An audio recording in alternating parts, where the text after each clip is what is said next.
ask Attorney Pareja and the two anchors to please rise. And may I direct the COMSEC to administer the oath. Please raise your right hand. Do you swear to tell the truth, the whole truth, and nothing but the truth before this congressional inquiry, so help you God? Thank you. Thank you very much. Okay. The Honorable Vice Chair, Johnny Pimentel. Mr. Chair. Ano po yun? Can I request the two anchor to sit besides? Diyan na po sila. So we can. Okay lang ho. Diyan na ho sila para ho, kasi may mga nakaupo dyan yata. Yes. The Honorable Pimentel. Thank you, Mr. Chair. We would like to thank Ka Eric and Yusik Lorraine for answering our request to attend this hearing. Alam na po ninyo siguro bakit na we are conducting this inquiry. It is with regards to your program wherein you allege na gumastos po ang Kongreso ng 1.8 billion pesos sa traveling expenses. Now, we're also here to determine whether SMNI is liable with regards to the violation of Section 4 of the franchise, disseminating unverified news. Ngayon, tinanong po natin, Mr. Chair, kanina sa mga legal counsel ng SMNI regarding this program at saka yung mga statements ng dalawang anchor persons, but unfortunately, they were not in a position to answer our questions. So nandito na po yung dalawang anchor person. Tanungin ko po kayo, sino po yung nagsabi na merong 1.8 billion pesos na ginastos ang Kongreso para sa traveling expenses, Mr. Chair? May I request the honorable committee members and the chairman to allow me to answer about that question. Ako po yung nagsabi sa forma ng pagtatanong mula po sa dalawang pinanggalingang impormasyon na pumasok po sa amin, particularly sa akin.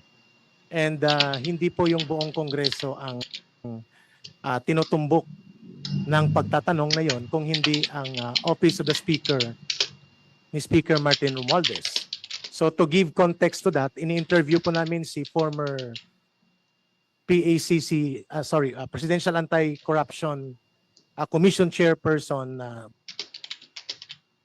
Greco Belica tungkol po sa 1.1 billion na allegation sa travel expenses ni Secretary Luis Saga ng DENR. Live via Zoom siya.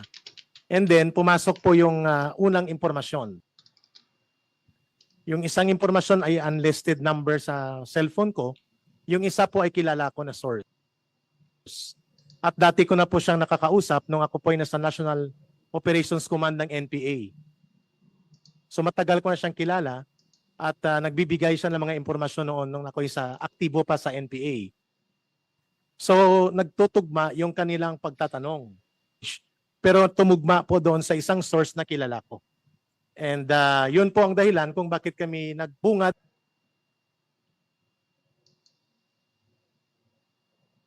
noon without any intent. Pesos na ginastos ang Kongreso para sa travel expenses? Your Honor, kung naniniwala pa ako outright, hindi ibig sabihin affirmative ka agad ang posisyon ko. Yung tono po ng pag-deliver sa buong konteksto ng programa ay pagtatanong, clarification, because we want to clarify matters of public interest that are so serious, like the information na ibinahagi po sa amin. So wala po kaming conclusion doon. Alam, Mr. Chair, may we know sino po ang source ninyo? May I request Your Honor to refer to the legal advice of the legal team from the SMNI. I don't think, Mr. Chair, I have to refer to the legal counsel. Kayo po ang tinatanong ko, Ka Eric. Sino po ba ang source ninyo? Remember that you're under oath. Yes. And under our house rules, if you cannot answer my question truthfully, we can cite you for contempt and we can detain you. So again, let me ask you again, Mr. Chair. Sino po bang source ninyo? Again, may I request Your Honor to be guided properly on my legal rights and on my legal basis and foundation to appropriately answer the question of the Honorable Congressman so that I will be protected also of my constitutional and legal rights before I give the answer to a very sensitive request from the Honorable Congressman. Mr. Chair, may I, Yeah, Honorable Franz Castro. kasi Mr. Chair, yung ating dalawang lawyer dito, they are corporate lawyers and they are not lawyer of individual anchor. So yun po ang sabi nila. Alam So- po ninyo, opo, bago po kayo dumating, kaklaruhin ko na po yung sabi ni Congressman, ni Pong Castro. Kanina po, tinatanong po namin yung kayo. Ang sagot ko nila, hindi kami diyan dito para depensahan ang mga anchor namin. Andito kami for SMNI. Ergo, wala po silang sinasabi na wala silang otoridad na depensahan kayo. That's why, transversely, now that we're asking you, and they already manifested under oath that they cannot, they're not here to defend you or to even assist you. Therefore, we're asking, and we will have to be very clear that the question of the Honorable Pimentel should be answered directly by you. Mr. Chair.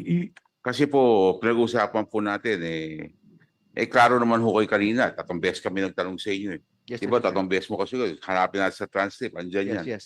Hindi ko kami nandito para depensa ng mga anchor namin. Katunayan, may disclaimer nga kami dyan Kung Tama. ano sabihin nila, wala kaming pakialam. Hindi yun siya sabi nyo kanina Yes, Mr. Chair. Oh, That's but our answer, Mr. that's right. Chair. Now that we've said that, Can I? we cannot entertain that request because you manifested that earlier. But for purposes of due Mr. process. Chair. Again, Lolo ulitin Blanco. ko, malapit na akong uminit ang ulo. I will move to cite you in contempt for not obeying our rules. Again, sorry for that, Mr. Chair. Kami nga tahimik na tahimik dito. Inaantay namin yung permission ng chairman. Oh. Ikaw naman, resource person dito. Daldal ka ng daldal. Thank you, the Honorable. I'd like to apologize Ako. for that, Mr. Chair. Yes. So now, please answer the question of the Honorable Pimentel. Mr. Chair, again, may I ask Ka Eric, sino po bang source ninyo dito sa sinasabi ninyong gumastos ang Kongreso ng 1.8 billion pesos para sa traveling expenses?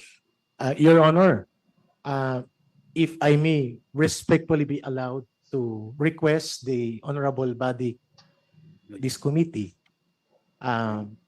since the question, I think, borders to my right about the protection of my source, as well as to my constitutional right, may I humbly request the committee, are my constitutional rights suspended in this committee hearing?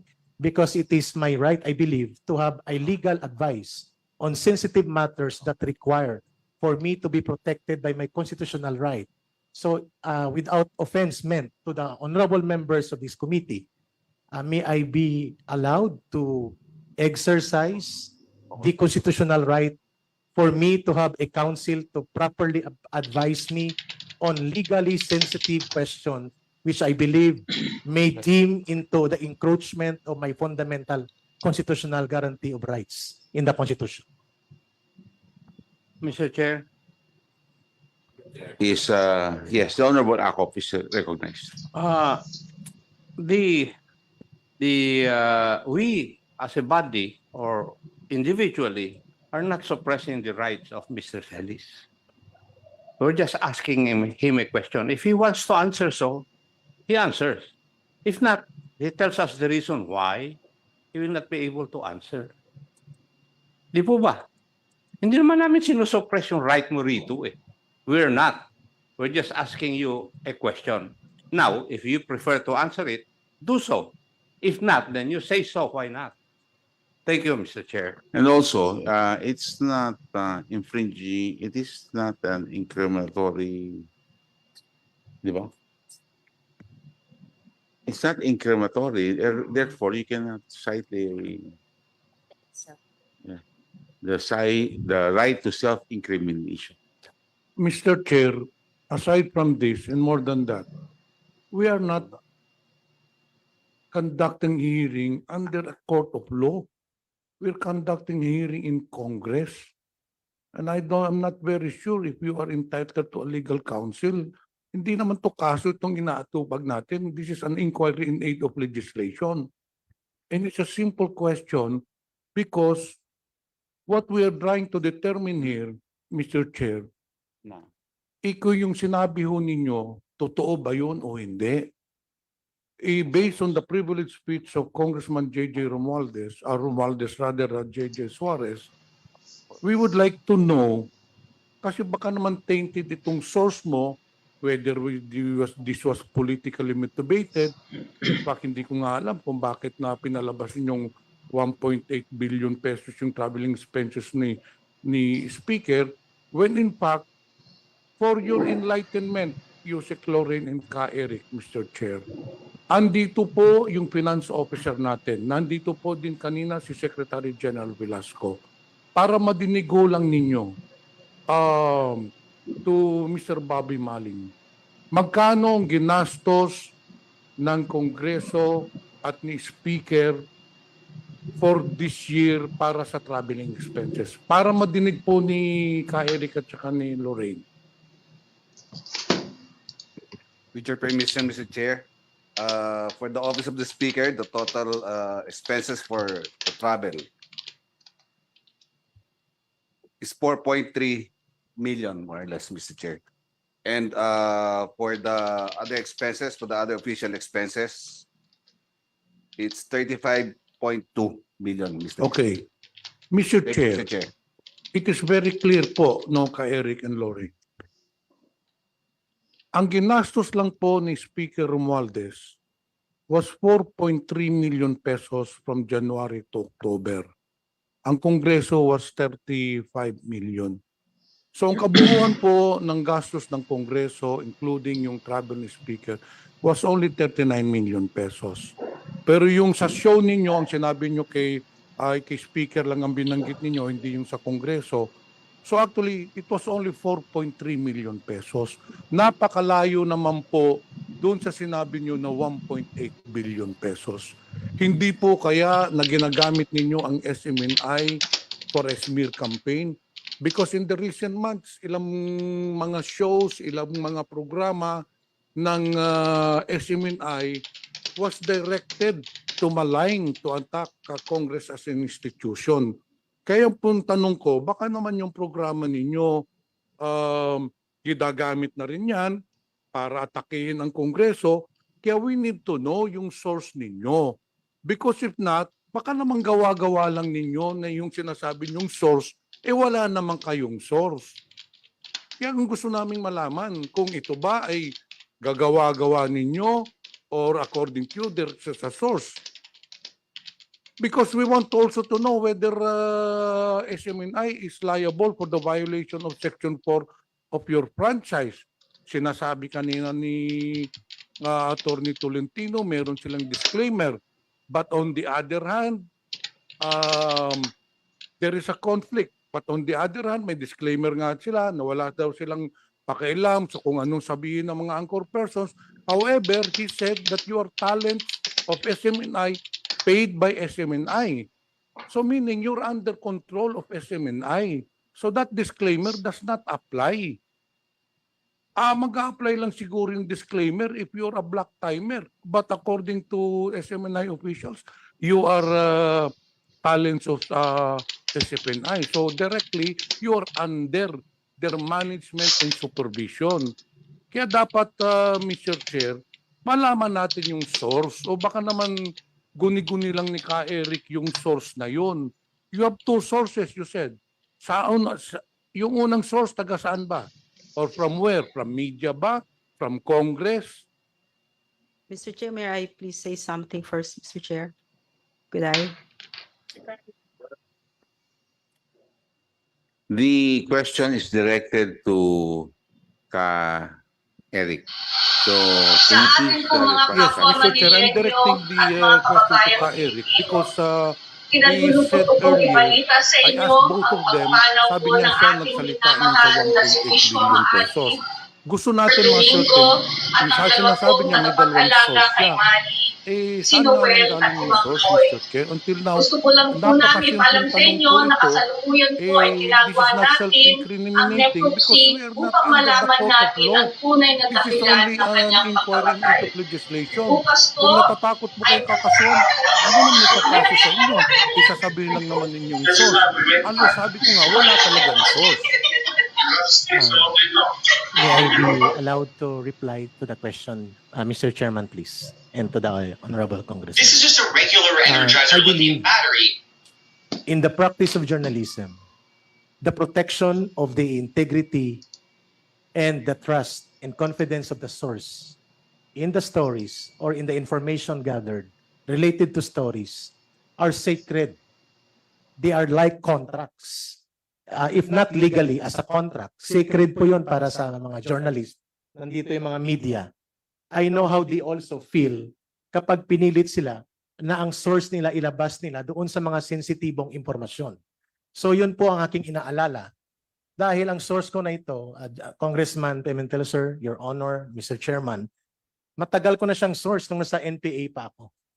At wala po akong pag-aalangan na ang kanya mga impormasyon na ibinibigay ay tumutugma doon sa mga impormasyon na nakukuha ko when I was still part of the National Intelligence Unit of the NPA National Operations Command.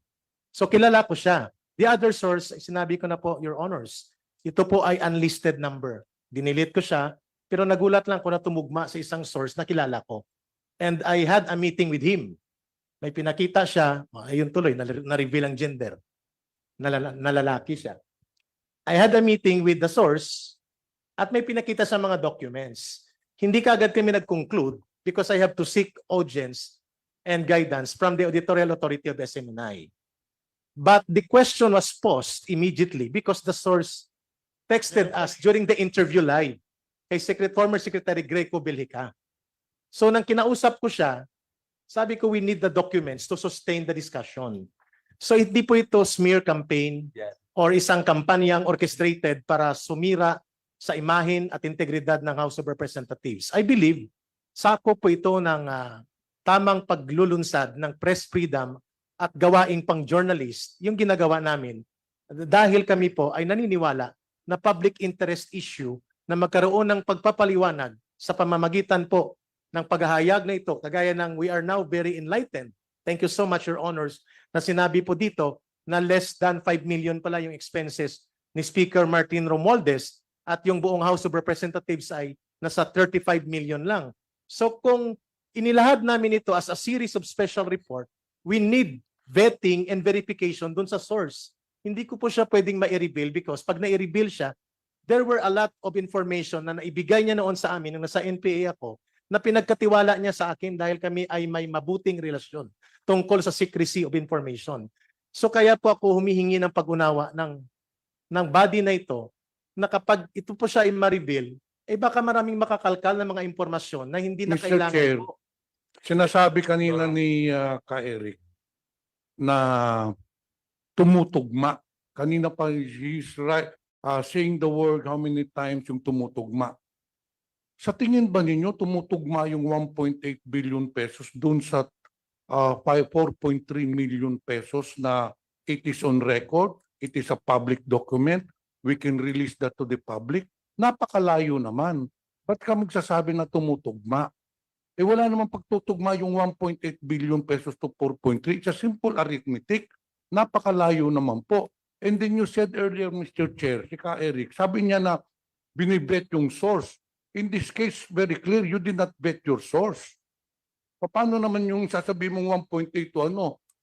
Kung nagtanong lang kayo dito sa Kongreso, magkano ano, eh mas lalong tutugma doon ano, pero yung sinasabi mo yun, walang pagtutugma yun. That's way 1.8 billion pesos compared to 4.3 million pesos. Your Honor, if I At may, saka alam ko, Mr. Chair, kaya tinatanong namin ang source mo, baka naman politically motivated yan. Baka naman yung source mo ay isang politiko na gusto lang manira. As you have said, kailangan i-vet, but very clear, it was not vetted yung source mo. Paano magiging 1.8 billion pesos ang 4.3 million pesos? sir, if I may, Ato tatanong ko sa iyo, Mr. Chair, you are part of media. Hindi kaya nasunog ka doon sa impormasyon na binigay sa iyo? sir, may I reply? Yes, please? you may now reply. Thank you, sir. Baka na, with due respect kay Congressman Pimentel, hindi ko po sinasabi na tumutugma doon sa data na inirelease ng Finance Committee. Tumutugma yung source ko doon sa nag-text. Kahit i-review po natin yung record, naka-record po naman tayo lahat. Tumutugma, kaya ko binigyan ng pagkakataon na bigyan ng atensyon, Congressman Pimentel, sir, Your Honor. Tumutugma yung unang text doon sa ibinigay na information din ng source. Yeah, I know, I understand yung Mr. Chair. Hindi po yung Sinasabi mo, figures. kino-compare mo yung unang source mo doon sa pangalawang source mo. Oh. Sinasabing pareho, Yun. which is pareho silang mali. Yes, Hindi now, ba? if that Ngayon, is the Mr. data, Chair, yes. tanong ko sa iyo, aminin mo ba na mali yung impormasyon mo? Ngayon po. Yes, Mr. Chair. Yes, that's why we need vetting.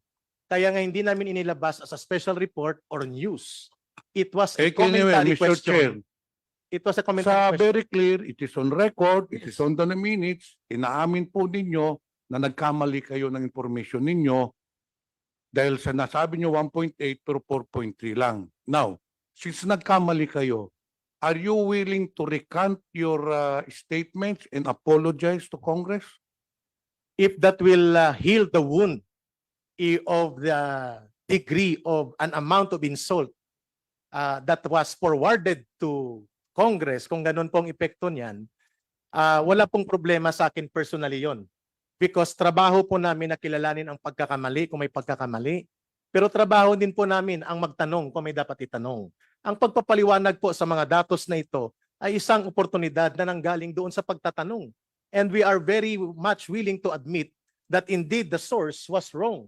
In this committee hearing, we are very appreciative of the guidance provided by us by the data. Sa tanong ni Honorable Congressman Pimentel, am I ready to personally apologize to Speaker Martin Romualdez and to the House of Representatives for the effect of insult created by that kind of questioning, which is now being given a proper enlightenment? Yes, sir. My answer is on the affirmative, Congressman Pimentel. Mr. Chair, Eric, let me very clear. The matter that we are discussing here is not a matter of insult. What we are discussing or what we are deliberating is what is the truth. Yung po hindi naman ibig sabihin na we are conducting an inquiry dahil na-insultong Kongreso, na-insultong institution. We are conducting this inquiry kasi lumalabas nga mali yung balita na pinalabas ninyo. Yun lang po naman ang gusto naming matuwid. Kung mali yun, you accept the fact na nagkamali po kayo. Because hindi lang ito yung cases na nangyari sa SMNI. Earlier, wala pa po kayo. Si Attorney Domingo has already stated that there have been many cases that have been filed against SMNI. Sa pang-aapi nga, sa mga individual. So it seems that SMNI is going to that direction where it is being used, the franchise is being used to attack individuals. Ayun, dapat hindi naman yun ang mandato ninyo. It is very clear in Section 4 that you should not disseminate fake news or unverified reports. And then, kanina nga, sinabi ni Attorney Tolentino that yes, there are many cases, but they have not been found guilty.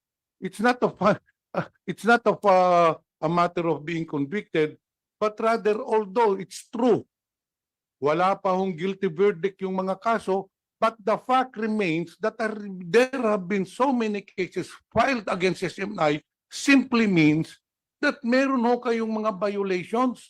simply means na marami na kayong inatake kasi kung wala, edi wala sanang kaso. Iba ho yung matter ng being found guilty. But the fact still remains na kaya nga kayo pinaila ng kaso as what Attorney Domingo has said because of your vicious attacks on individuals. And ngayon, inaatake na naman ninyo yung Kongreso, which has been done before, hanggang kailan kayo magtitigil? Sana naman po, this should just be a reminder to the anchor persons na bago kayo magpalabas ng mga reports ninyo, sabi mo nga, kailangan i-vet this time around, hindi nyo na-vet ng insakto because reputations of individuals and political leaders are at stake. So sana naman po, wag na nyo gamitin yung programa ninyo para sa pag-atake ng mga individual. But rather, sabi nga ninyo, ay yung programa nyo, laban para sa ano yun? Bayan. Hindi na ho laban para sa bayan nyo, kundi pag-atake na sa mga individual. So yun lang po, Mr. Chair. Mr. Chair. Mr. Chair, just Po, klaro ka. Alam po ninyo, hindi naman ho kayo personal lang Kaya nga sinabi ko, wala naman pong Hindi po kayo personal ang aming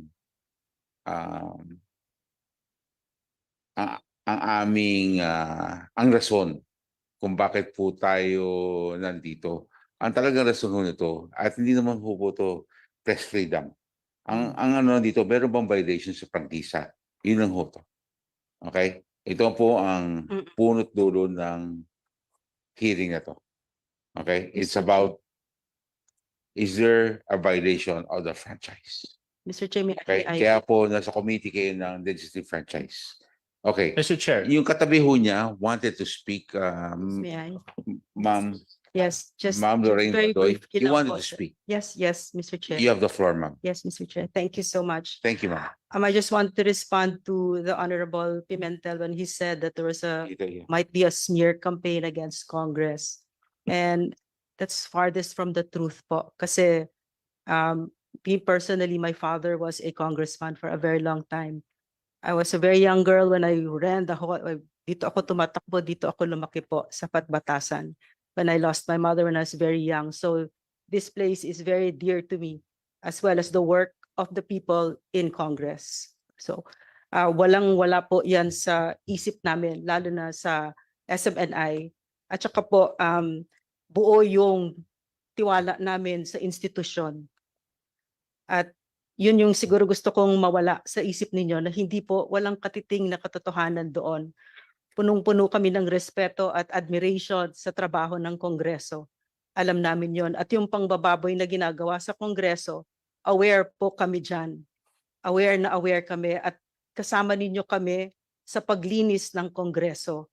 Yun ang adhikain ng SMNI.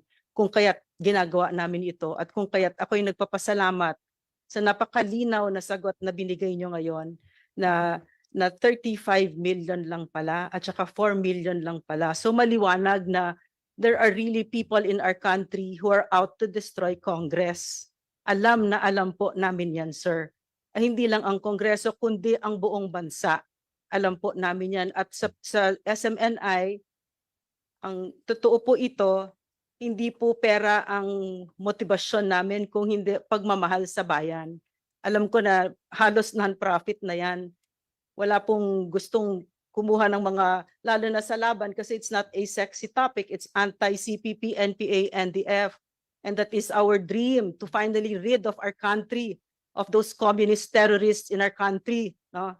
Na nagnakaw ng mga anak namin. So dumudulog kami sa inyo na isipin niyo naman na kami ang partners ninyo dito kasi yun po ang katotohanan.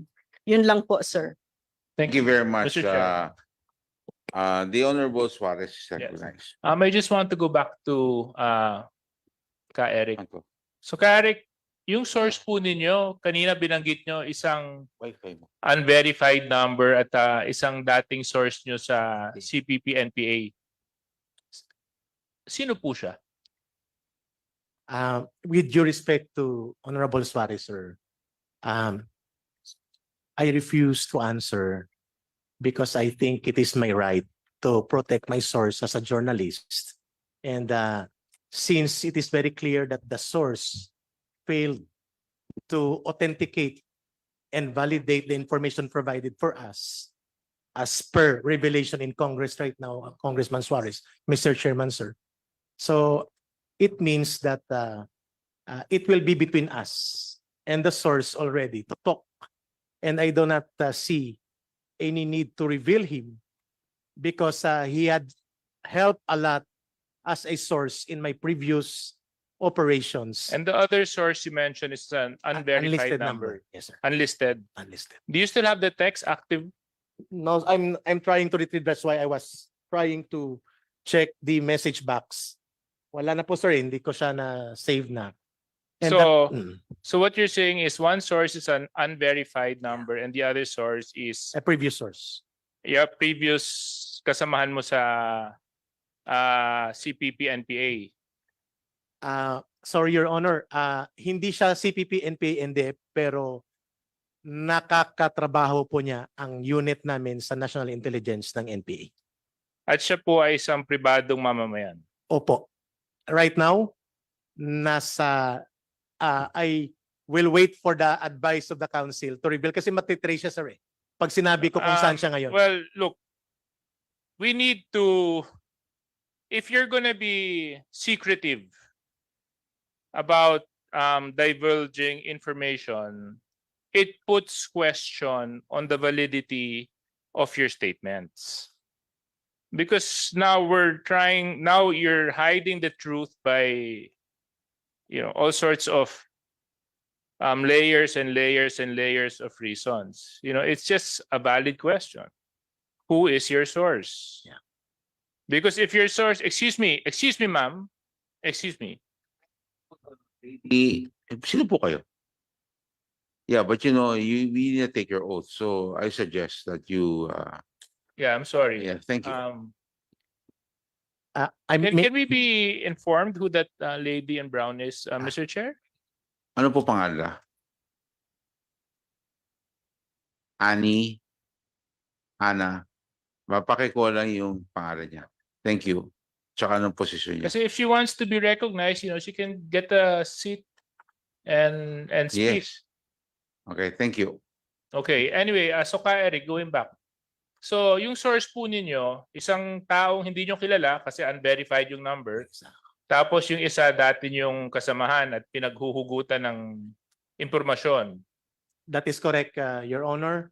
Ang lalaking ito, sinabi nyo lang na lalaki. May him. Oo, nakita di umano kayo at may dokumentong pinakita. Yung dokumentong yun, nasa na po yun? Nasa kanya po. Nasa kanya. Kasi sana magkakaroon pa ng next meeting. The meeting was already overtaken by events dahil po sa investigation na ito. Saan po kayo nagkita? In a private place po. Malapit lang po sa area kung saan din po nakatira siya ngayon.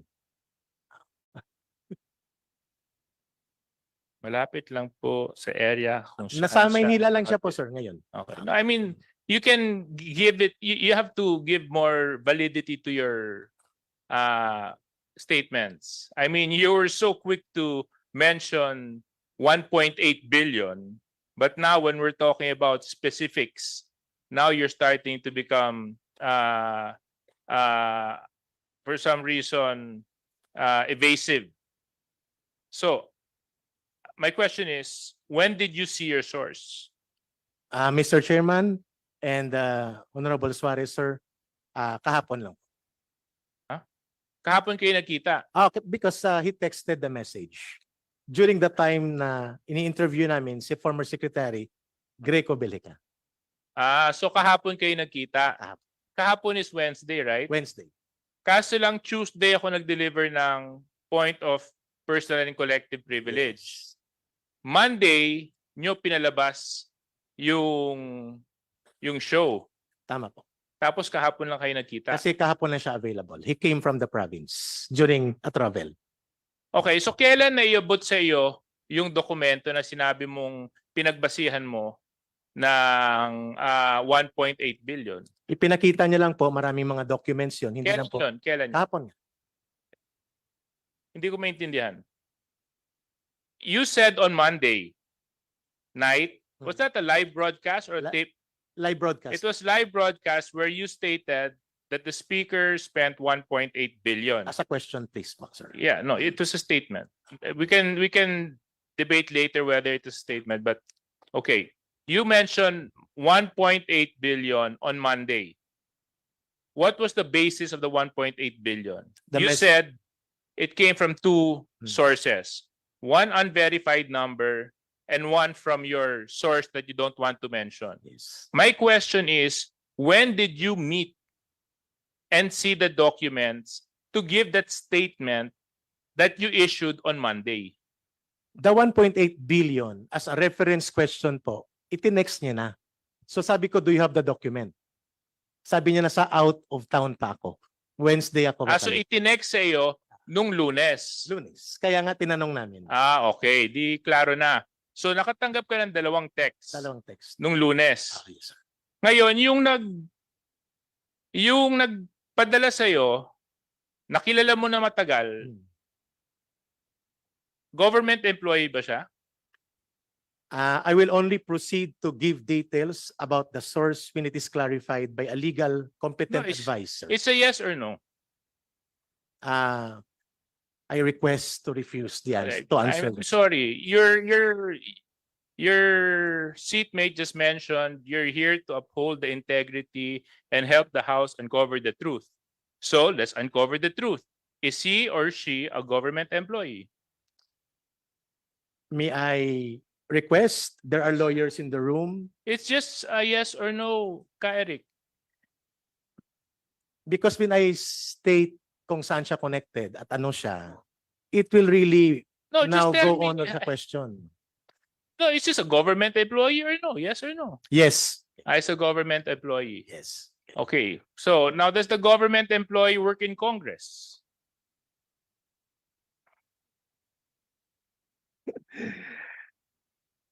No further answer about that, sir. No, it's yes or no. Does he work in Congress? No, sir. No. No. Okay. Because in your statement, you said, based on my source in Congress,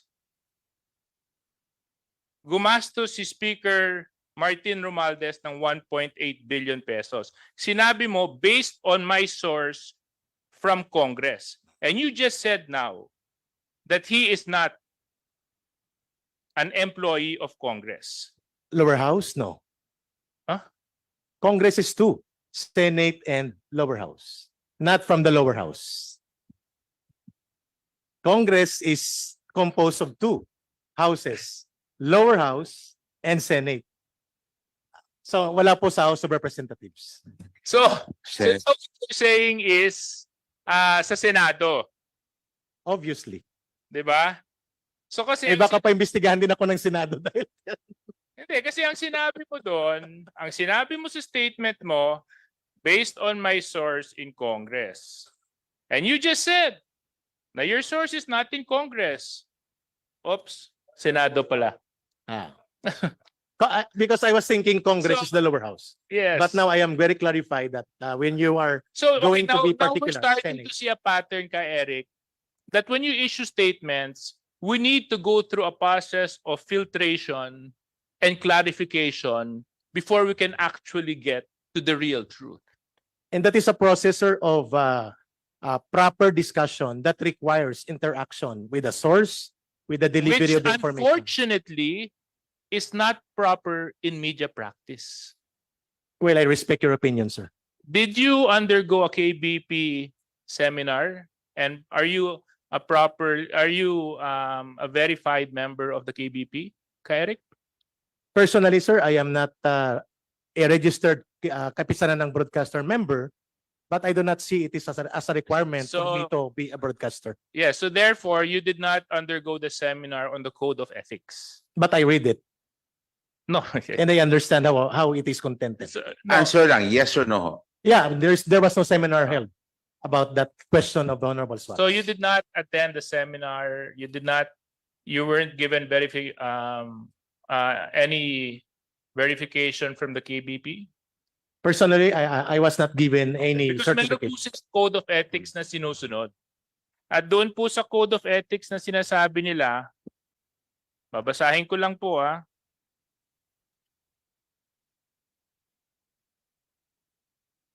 Pagdating sa mga unconfirmed reports shall not be aired unless there is an immediate and urgent need for the public to know about them, such as when the public needs to be warned of the possibility of an imminent danger. When such reports are aired, it must be emphasized that they are unconfirmed. You did not mention that the figure you gave was unconfirmed. Sir, may I respond, please? Your Yes. Honor, Mr. Chairman. 3 beses ko pong binalikan yung episode na binabanggit ni Honorable Suarez. We did not conclude, we did not insist that gospel truth yung information. What I said there is, Oo. we are going to verify from Congress, from the office of Speaker Martin Romualdez, and we are calling out that kind of notice because we know that we need to follow up on the report and information, but because it was aired as a context reference to the interview of former Secretary Greco Bilica pertaining to DENR expenses on travel, biglaan po siyang lumusot doon sa pag-uusap na yun. So then there's responsibility on your part, Ka Eric. Kasi kung may ganyang kalaking numero, at the very least, dapat sasabihin ninyo or dapat tinanong nyo muna yung House Secretary General. Ang laking number nun, ha? Yeah, 1.8 billion. 1.8 billion. At kung sino mang ordinaryong mamamayan ang makakarinig mula sa telebisyon na gumastos ang speaker ng 1.8 billion pesos, nakakapanira po ng puri yun. Kaso lang, you were blatant enough to come out on TV and say it straightforward. And the discussion was, and if I remembered it right, sinabi mo, tapos sinabi po yata ni Yusek Badoy, how do you spend 1.8 billion pesos? That's such a huge amount. Siguro hindi na umuwi yan sa bahay. At tapos sinabi mo pa, dinagdagan mo, at base sa source ko, hindi lang 1.8 billion to. Kasi kung isasama mo ang entourage, aabot pa po to ng 2 bilyong piso. I So admit to that. Yes, that is not a question. But the context should be factored in, sir, Your Honor. No. That is not a question. Of course, that is your valid observation. I will respect. That is a clear statement because if you wanted to pose a question, you would have said, we have an unverified number and this is not confirmed. And we want to seek clarification on this. And before we throw this number out, because it is so huge, we will first seek the guidance or the certification from the House of Representatives. Kaso lang hindi po nilabas nyo Na ang tanong ko, KBP, nandito po ba kayo? Ano Yes. po ang usual practice ninyo pag kayo po ay makakatanggap? Kunyari, kayo po, broadcaster, at napalagay po kayo sa posisyon ni Ka Eric, meron po kayong isang source na talagang nagbibigay ng mga balita sa iyo, tapos may isang number na nag-text sa inyo. Ano pong practice ang gagawin ng isang KBP member bago ilabas ang datos? Verification, Your Honor, from another source Verification from another source. or from the party alleged to or being imputed on. Okay.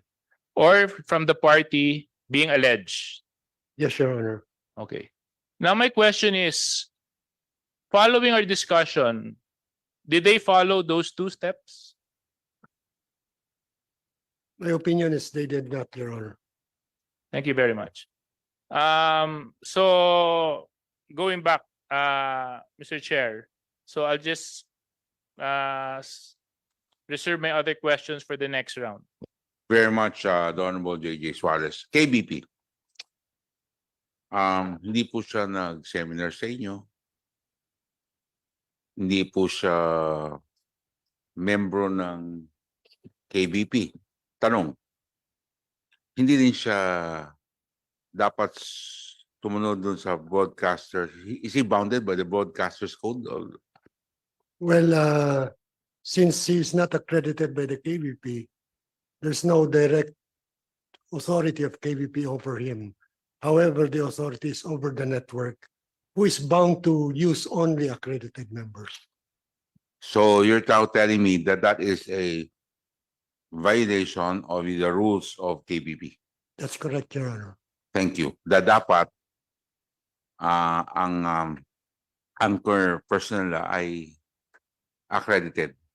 All persons who go in there and a member station must be accredited by the Is that KVP. clear with all franchises, All members of KVP. all members of KBP? That's very clear.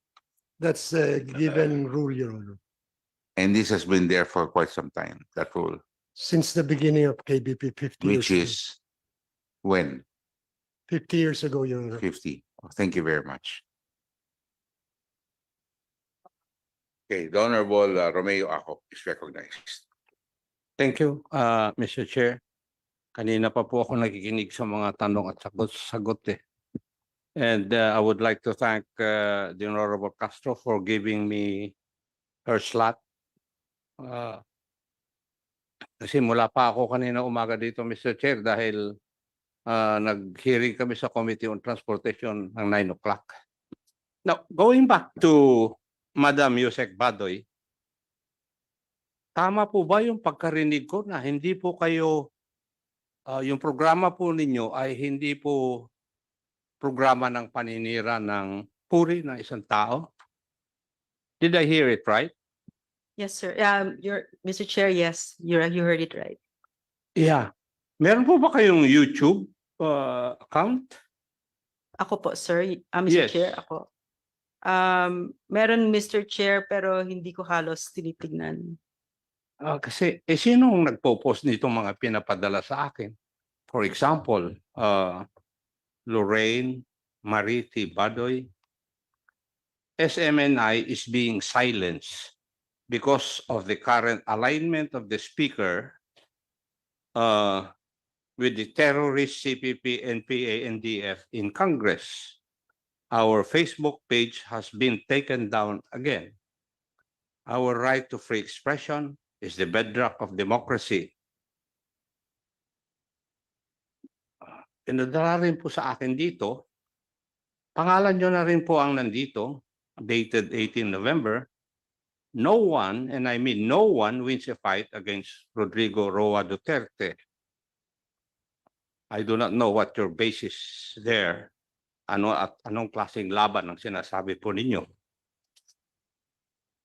Least of all, a corrupt trapo oligarch who had the bad sense to draw the first blood and a lack of political sophistication to align with the highly despised terrorist front of the CPP, NPA, NDF, and the Kamatayan Bloc.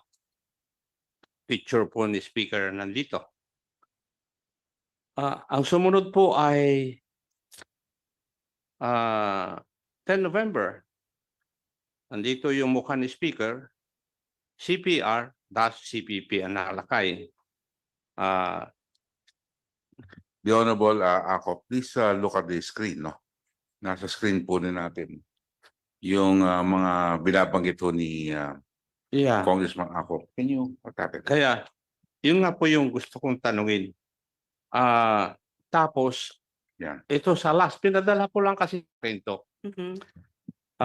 Nakalagay dito, pangalan na naman ninyo, dated 10 November, the deadly combination that has stood in the way of our country's progress and that has created massive poverty and the death of countless Filipinos, the unprincipled, power-hungry, overly ambitious politician with no true love for country and blood-sucking communist terrorists. Ang nakalagay po dito, litrato po magkayakap pa. Si Speaker Martin Romualdez at saka si... The next slide.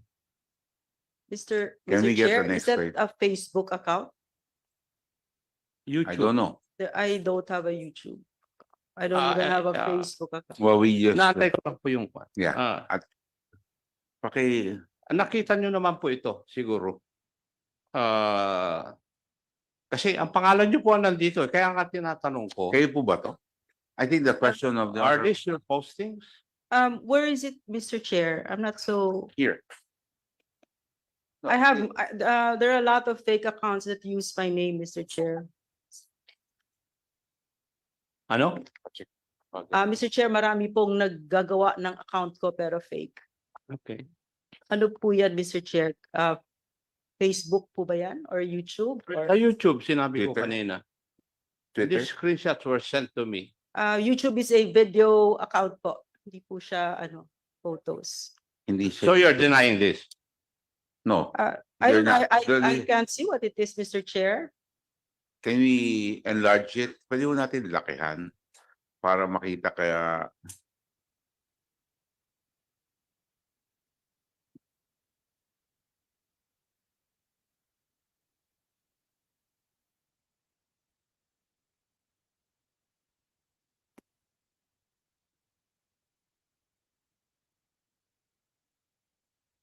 Facebook.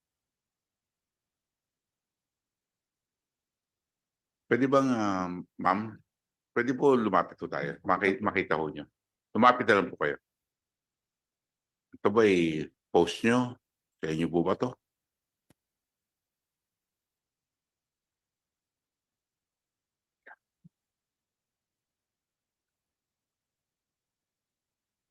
Yung Twitter. kwan, magkayakap si kwan. Twitter. Si Franz at saka Hindi niya ko. Okay.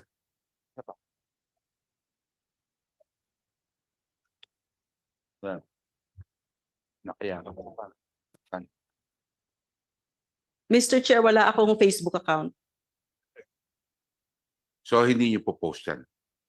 Parang hindi siya, but do I share the same opinion? Is that the question po ba, Mr. Chair? No, my question is, are you denying that this came from you? Because nandun yung pangalan niyo po eh. That is my Sir, question. if you search me kasi, sir, My sa, question is answerable by yes or no. You can deny it or you can affirm it. Which is which? if that's a Facebook account, it's not mine. It's not yours. It's not mine, sir. Yes, If it's good. Facebook. Yun lang po ang kailangan na It was Twitter. Would it have been yours? If it's Twitter. yes. Twitter sa inyo. Yes. So the content 2 weeks ago, November 10, November November 18, you do not remember that. I'm not so active in social media anymore, Mr. Papa? Chair. Yeah. But that could have been possibly yours if that's Twitter. Yeah, most likely. Okay, Yeah. thank Yes, you. Mr. Chair. Okay, that could have been hers. Most likely, go Twitter. Looks like it's Twitter. loud and clear, Mr. Chair. Deny naman yan na sa kanya eh. Officially, on record. May I ask the representative of the kapisanan ng mga broadcaster ng Pilipinas?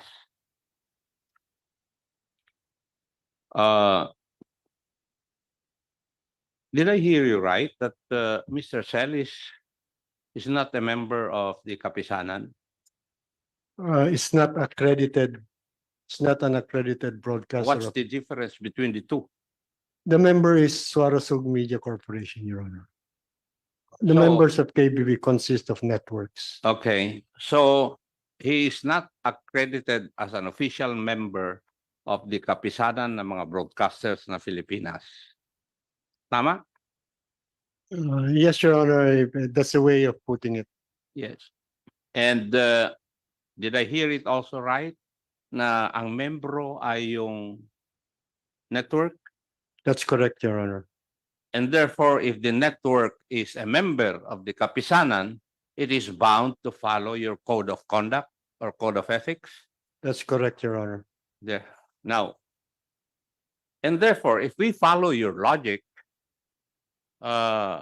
if the network is bound by the code of ethics or code of conduct of the kapisanan na ng broadcaster ng Pilipinas, then they should abide with the provisions of the code of conduct.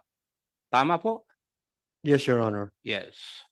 Now, after hearing all the discussions, the questions and answers this afternoon, Would you say that they have followed the provisions of your code of conduct?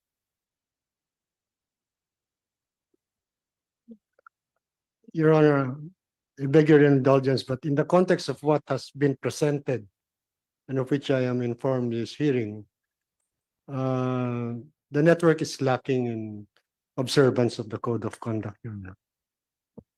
We go to section 3, fairness and objectivity of your code. It says in paragraph 3A, news reports shall be fair, factual, and objective. I refer to the term factual. May I know your definition of what factual is?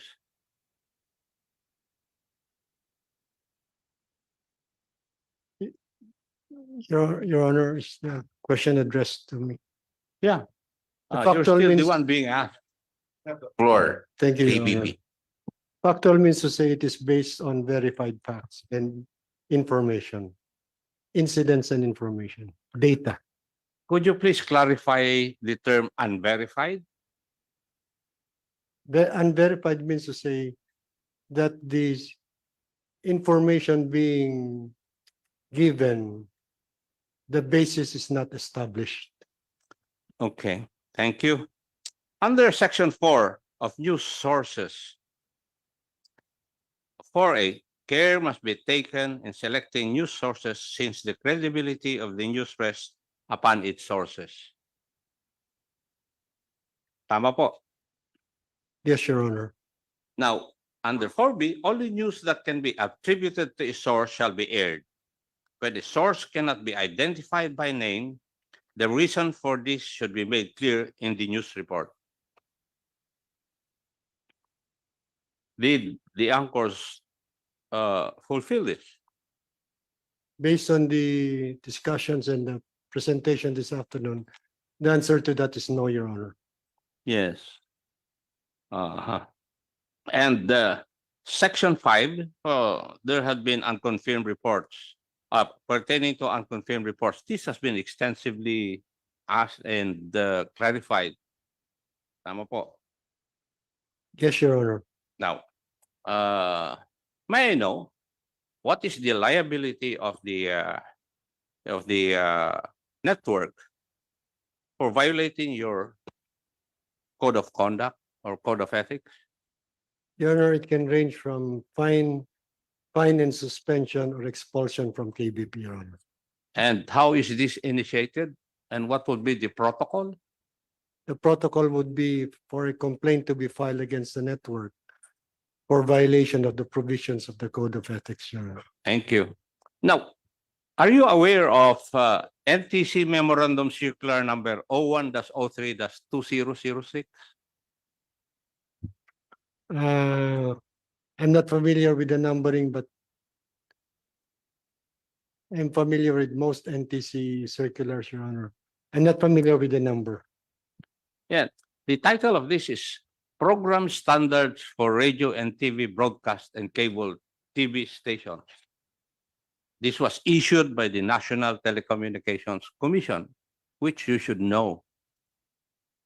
And the pertinent provision na gusto kong malaman po ninyo is that wherefore pursuant to the powers vested upon the NTC for the reference and guidance of radio and television broadcasting stations and cable TV stations, and for the information of the general public, the NTC hereby adopts the existing program standards of KBP as set forth in the KBP radio and television codes and in other relevant KBP circulars, including those contained in KBP Circular 06-016, dated 27 February 2006, and hereby reiterates and adopts all the provisions of Memorandum Circular number 11-12-85. All broadcast media and cable TV entities must conform to the above mentioned guideline. Yes, Right. Your Honor. Yes, and therefore, all broadcast and TV stations must adhere to your rules and regulations pursuant to this memorandum. Yes, Your Honor. Yes, thank you. And therefore, any complaint against the network can be filed for violation of this. May make a clarification, Your Honor. In view of a Supreme Court decision, the Vinagracia case, the NTC has been, rather the context, the rationale in the decision was that NTC has no authority over content in broadcast station. That the supervision of NTC is technical. So that as a consequence of such decision, complaints filed before the KBP and NTC are referred to the KBP. But a complaint can be filed for violation of your code of conduct by any entity, shall we say, accredited by the Kapisanan ng Broadcasters ng Pilipinas. Any Thank for you. violation of the code, Your Honor. Thank you. May I go to Mr. Celis? Hindi Yes, ko Your na Honor. pipilitin na i-reveal mo kung sino yung kwan mo eh. Informant mo.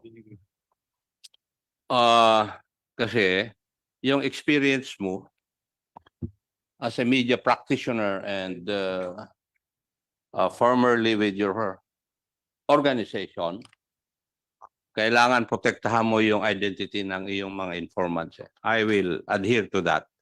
Thank you, sir. Pero ang tanong ko, hindi ba kailangan na pag nakatanggap ka ng impormasyon, even in confidence or even in public, if you have not verified the information or you have not vetted the information given you, it is incumbent on your part to see to it that you verify that before you report it to the public? I agree. Congressman No, Nakam, yes, sir. thank you for your answer. And did you do that? You stated those statements that expenses of our speaker here amounted to 1.8 billion. Did you conduct the necessary vetting process? After only it was aired as a question, Your Honor, because I believe that I need to do the proper ethical conduct of a professional journalist by following up the source. Sino po ba ang nag-air ng information sa public? Yung informant mo ba o ikaw? It was I, Your Oh, Honor. yun na nga ang tanong ko eh. Eh gusto mo na naman umiwas, hindi ka naman abogado eh. Kagaya ni Attorney Mark. Di ba? Huwag ka nang umiwas. Eh, alam ko naman yung kwan mo eh. Noted po, Your Honor. Yes. Therefore, you did not conduct the necessary vetting process. Kasi sa trabaho natin, sa intelligence, you verify yung source. Tama. Sabi mo kanina, unknown na source. At saka yung isang source, kilala mo. That was asked by the Honorable Suarez. Di ba? Yes, sir. Pero hindi ba sinasabi rin natin, and I think you know this, na you should also verify the information. Kaya alam mo rin yung A1, A2, Yes, sir. F6, F1, di ba? Yes, sir. Yes. The letters refer to the truthfulness of the information. Tama? Correct, sir. And the numbers would refer kung tama yung sinasabi na information sa iyo. Agree, sir. Yes. And I think you did not do that. In that Being particular a instance. responsible broadcaster, hindi ba bine-verify nyo muna yung facts bago nyo i-air sa public? Why? Kasi you might destroy the reputation of people. I agree to that assertion of the Honorable Congressman Ako. Thank you. Now, may I go to Attorney Soplico? Pwede ba ikaw sumagot nito? Yes, Your Honor. Yes. Are you aware of Section 4 of Republic Act 11422? Yes, Your Honor. Yes. And what is the title of that? The Section title 4? is Responsibility to the Public. No, Honor. responsibility to the public. Whose responsibility is it talking about? Well, it talks about the grantees' responsibility, Your Honor. Yes. And there is an enumeration under Section 4 of the responsibilities of the grantee, right? Yes, Your Honor. Now, may I know, if I heard it right, SMNI does not have a separate personality From from the owner of the or the grantee. Your Honor, the grantee is Suarasug. Yan na nga. The, That's precisely my question. Suarasug, SMNI does not have a separate personality, right? yes, Your Honor. Yes. Why? Because it's not a corporation, as stated by Attorney Mark a while ago. Pero palagi niyong ginagamit yung term na SMNI. Ang sabi rin kanina, mahirap i-pronounce yung pangalan ng corporation. Yung nasagot kanina eh. I have been listening intently a while ago. Now, in the enumeration of the responsibility to the public of the grantee, which is the Suarasug, Swarsug. Yes. Your Honor. Meron po kayong responsibility over and above the things being done in your station. Tama? Yes, Your Honor. Yes. And therefore, nagulat ako kanina nung sinabi ni Attorney na just because of a disclaimer, mawawalan na ng responsibility yung grantee. When in fact, the law enumerates its responsibility to the public. Would you agree?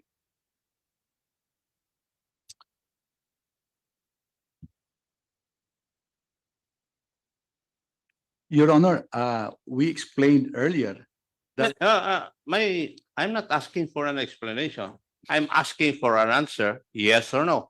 Would you agree? well, Your Honor, yes, Your Honor, there are enumerations here in Section 4, which pertains to the grantee's responsibility, Your Honor. Yes. And would you agree with me also that if we follow these responsibilities enumerated by law, you have also a certain kind of degree. Kasi narinig ko sa ito, attorney, kanina Rolex, na meron degree of independence yung inyong mga anchor. Now, if they have a degree of independence, the network has also a degree of control over them. Would that be correct? Yes, Your Honor. And therefore, for any misdemeanor or any violation of law or any violation of the provision of your franchise, you will suffer the consequences. Well, Why? Because to a certain degree, you yes, are Your Honor. responsible. Yes, Your Honor, to a certain degree. But let me point out, Your Honor. I'm not asking for your explanation, Attorney Rolex. I'm just asking for a yes or no. Let me qualify my answer, Your Honor. I'll give you that privilege, Mr. Chair. Yes, the Thank you, Mr. Chairman. view of the. Your Honor, these are anchors. They exercise, as said earlier, a certain degree of independence from the grantee of the franchise, Suarasog. We cannot tell them what to say. We cannot tell them how to ask a question, when to ask the question, or even who to invite to their programs, Your Honor. Beforehand, they were told that they have to follow certain policies. And in fact, in their contract of service, Your Honor, there is stipulated here, refrain from performing any act or conduct that may tend to tarnish the good reputation of SSMC, that's Suarasog, and put it in a bad light, or that may be prejudicial to SSMC's interests. Mr. Chair, with your So- indulgence, Attorney Rolex, hindi naman po nila sinunod yung iyong admonition eh. Now, if they did not follow your admonition, sino po ang responsable? Kasi yun ang gusto kong malaman eh. Kaninong responsibilidad? Your Honor, we have started an internal investigation on this. I'm not asking whether you have started an internal investigation or not. Nawawala ako sa thread of questioning ko pag ginaganon mo ako, Rolex eh. I'm sorry, Your Honor. I'm sorry. We're in the same league. I know, Your Honor. Yeah. So, gusto kong malaman na may inaamin nyo kanina, may responsibilidad kayo. Di ba? Sabi mo, meron kayong sinabi sa kanila, but they did not follow it. Well, Your Honor, mahirap kasi sabihan ang anchor kung anong ang kanyang itanong na question, kung kailan niya itanong, kung paano niya itanong. We cannot do that. In the same manner, kung may guest sila, hindi naman namin magsabihan kung sino ang kanilang iimbitahin. Kung ano ang itatanong nila doon sa guest nila. Mahirap eh. I know it's hard, but that's your responsibility. It's embodied under Section 4 of your franchise law. Otherwise, we will move for the revocation of your franchise if you cannot follow it. Your Honor, there are maybe degrees of our violation. Maybe I would admit that we may have. And I'm just following your logic, Juan. Rolex. Sige. Well, Your Honor, as I said, we may touch on press freedom here. And I don't want to touch on that. Pagtalo sa general principles. Pares naman tayo abogado eh. I'm Your Honor. Oo. Huwag na tayo magtalo doon. We know for a fact that press freedom is not absolute. Yes, but Would you Your agree Honor, with me? but Your Honor, but to The tell only thing absolute is the freedom to believe. You can kneel in front of a post and worship it. That's your right. It's absolute. But with due respect, Your Honor, to tell an anchor how to ask a question, when to ask a question, how to phrase a question, that is, to my mind, Your Honor, a violation of press freedom. The anchor enjoys a certain degree, Your Honor. You should not do that if you think it is a violation of press freedom. But that is your responsibility as a franchisee holder. That's why, They should not violate the law. that's why, Your Honor, we called your attention and we have started an internal investigation. I do not want to debate already with my underclass in the Philippine Military Academy. I'm sorry, Your So, Honor. Mr. Chair, Yes, proceed. thank you. Are you done, Honorable Akop? Thank you, Your Honor. May bago ko dumating. Kanina ho kasi may katanungan lang no dun sa on the ownership. Alam nyo ba na dito sa mga dokumentong ibang sinabit sa Kongreso na ang owner ay kasi ho ganito yan eh. Kanina tinanong kung sino ang executive pastor nyo. You gave a name. Pero meron din kayong mga press release dito sa inyong website that nakalagay, the executive pastor of the Kingdom of Jesus Christ, Pastor Apollo C. Kibuloy. Andito po yun. So the question lang, and this was just forwarded to me now. Can it be he's also the executive pastor, but of course, everybody is addressed as pastor. Nobody is really addressed as executive pastor. Is that correct? Rolex or diba? Or the president himself. Diba? Pwede Can kong I say, Your Honor? pastor ang tawag, pero siya pong executive pastor. Can I answer? Kasi unless ito website nyo na po to, ha? Yes. attorney. Actually, Mr. Chair, it was already amended, Mr. Chair. From Pastor Apollo C. Kibuloy to Brother Marlon C. B. Acobo, Mr. Chair. No. I'm just talking of a yan to. This is your website kasi. Website, Mr. Chair. Yeah. May I know the date of that website? Dito po. Pwede niya tingnan to. May I know the name of the website, Mr. Chair?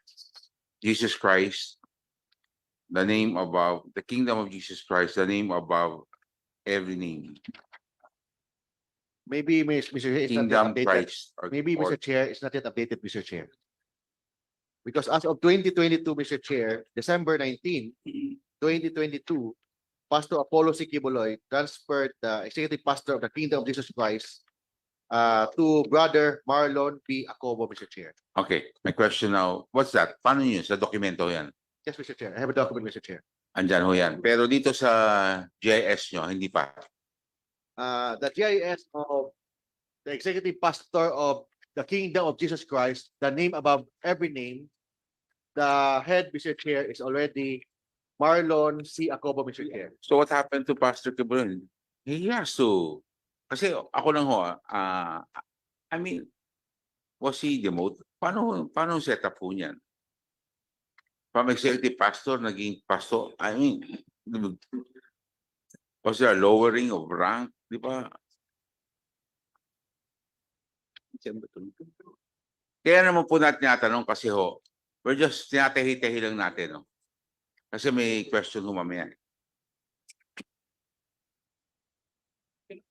Paano po yun? I think, Your Honor, it was the decision of Pastor Apollo C. Kibuloy Two, to transfer the leadership of the executive pastor two. to Marlon B. Acobo. Thank you very much. Thank you. The Honorable Franz Castro is recognized. Thank you. Thank you, Mr. Chair. So, magpo-follow up lang ako, Mr. Chair, dun sa ownership nung SMNI. On your record kasi, 2020, nakalagay yung pangalang Apollo Kibuloy. Tama? Kibuloy as one of the stockholders. Tama po ba? No, Mr. Chair. Our latest GIS, Mr. Chair. No, 2020. I'm asking of the 2020. So sa 2020 ninyo na information report or GIS yan, andun yung pangalan ni Kibuloy as your stockholder. One of the stockholders. There was Tama. already an amendment, Mr. Chair. 2020. I'm asking attorney of I have 2020 no record report. of the 2020, Mr. Chair. Well, have you submitted it? Kasi nakita lang namin sa report.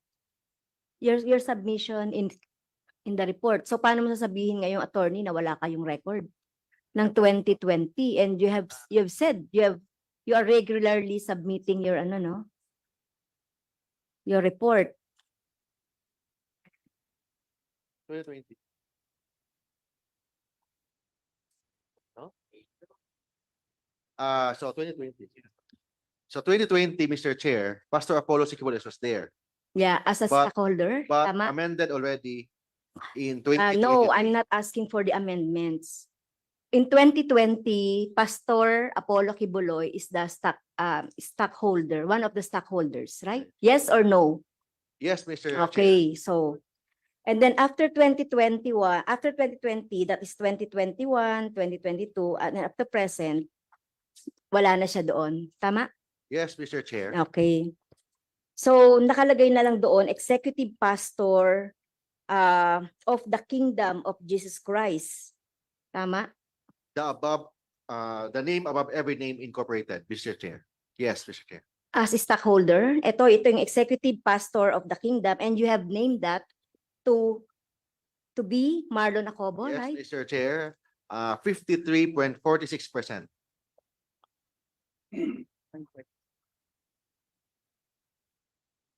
Nung 2020 po, magkano, how many percent yung share ni Pastor Kibuloy?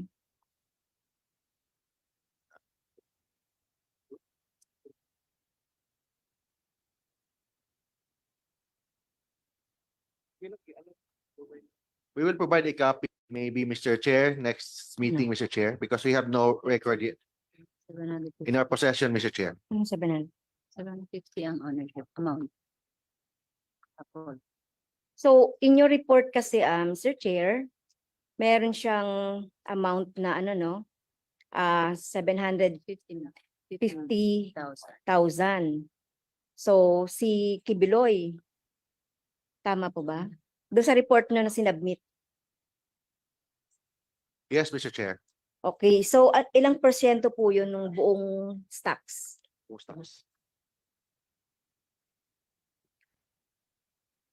So our record is not, we are not in the possession of the record, Mr. Chair. Our record is only 2023 and 2022, Mr. Chair.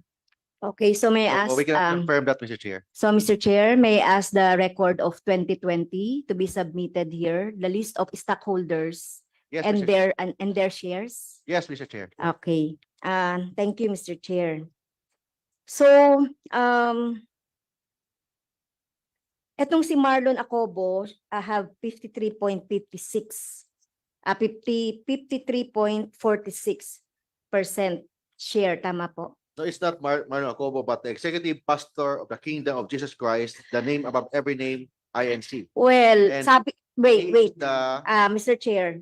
Sabi mo kanina, itong Marlon Acobo, you are referring it to executive pastor of the Kingdom of Jesus Christ. Niname mo na yon. So,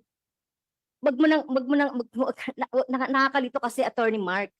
Yung sinasabi mo kasi niname mo na eh, sino itong executive pastor of the Kingdom of Jesus Christ, Marlon Acobo. Ang share niya po ay 53.46. but per GIS, the name, the owner of the 53.46 is the executive pastor of the Kingdom of Jesus Christ, the name above every name. Who is that? So it's Marlon Acobo, Mr. Chair. Yun na. Pinagloloko mo kami, attorney, ha? Wag ganyan. Mapipikon na ako. Okay, so yun na nga yun. So, individual po itong tinatawag ninyong executive pastor. Individual po ito. Yes, Mr. Chair. Hindi siya organization. It is a sole corporation sole, Mr. Chair. Sole corporation, sabi mo kanina, individual.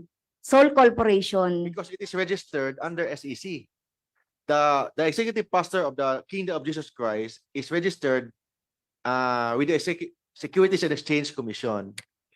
Is this a corporation of one? Yes, Mr. Chair. Who is that person? Marlon Acobo, Mr. Chair. Yun. Sole Okay. proprietor. Sole No, no, no, corporation. No, it's Corporation SEC. of one. Ha? Corporation. Corporation sole. Corporation. Pero corporation of one. Isang tao lang. Kaya nga, sole proprietor. So it's not a sole proprietor. Sa ano siya? Corporation of Because one. corporation sole, it is registered under SEC. Sole proprietorship is registered under DTI. That's different. Okay. Sige. At pag sinabi po nating sole corporation, isa lang. One person. Corporation of one. Yes. Ah, There's only one stockholder, Mr. Chair. okay. So, yun. So, how is he related to Pastor Kibuloy? He is Brother Marlon Acobo is the executive pastor of the Kingdom of Jesus Christ As for what date? as of 2022, December. And Pastor Apollo Sikibuloy is the pastor of the Kingdom of Jesus Christ. Mr. Chair, maybe we can ask the submission of the That document. mga Yes, we will documents na submit yun. the- And we'll ask you. also, Mr. Chair, can we invite Marlon Acobo here in our next meeting, Mr. Chair? Okay. Yes, Mr. Chair. Okay.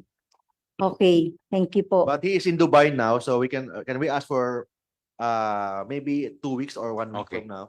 You take Yeah. it. Thank you. Okay. Sige. You said at present, Kibuloy is the honorary chairman of SMNI, right? Kasi Yes, sinabi mo kanina. yes, Mr. Chair. Okay. So as an honorary chairman, ano po yung role niya sa SMNI? It's just a symbolic, Mr. Chair. Okay. Symbolic chairman. So wala siyang So, control. no function, No control. no day-to-day decision of the corporation. Okay. And sinabi mo rin kanina, Mr. Chair, that Kibuloy is a black timer din. Yes, Mr. Chair.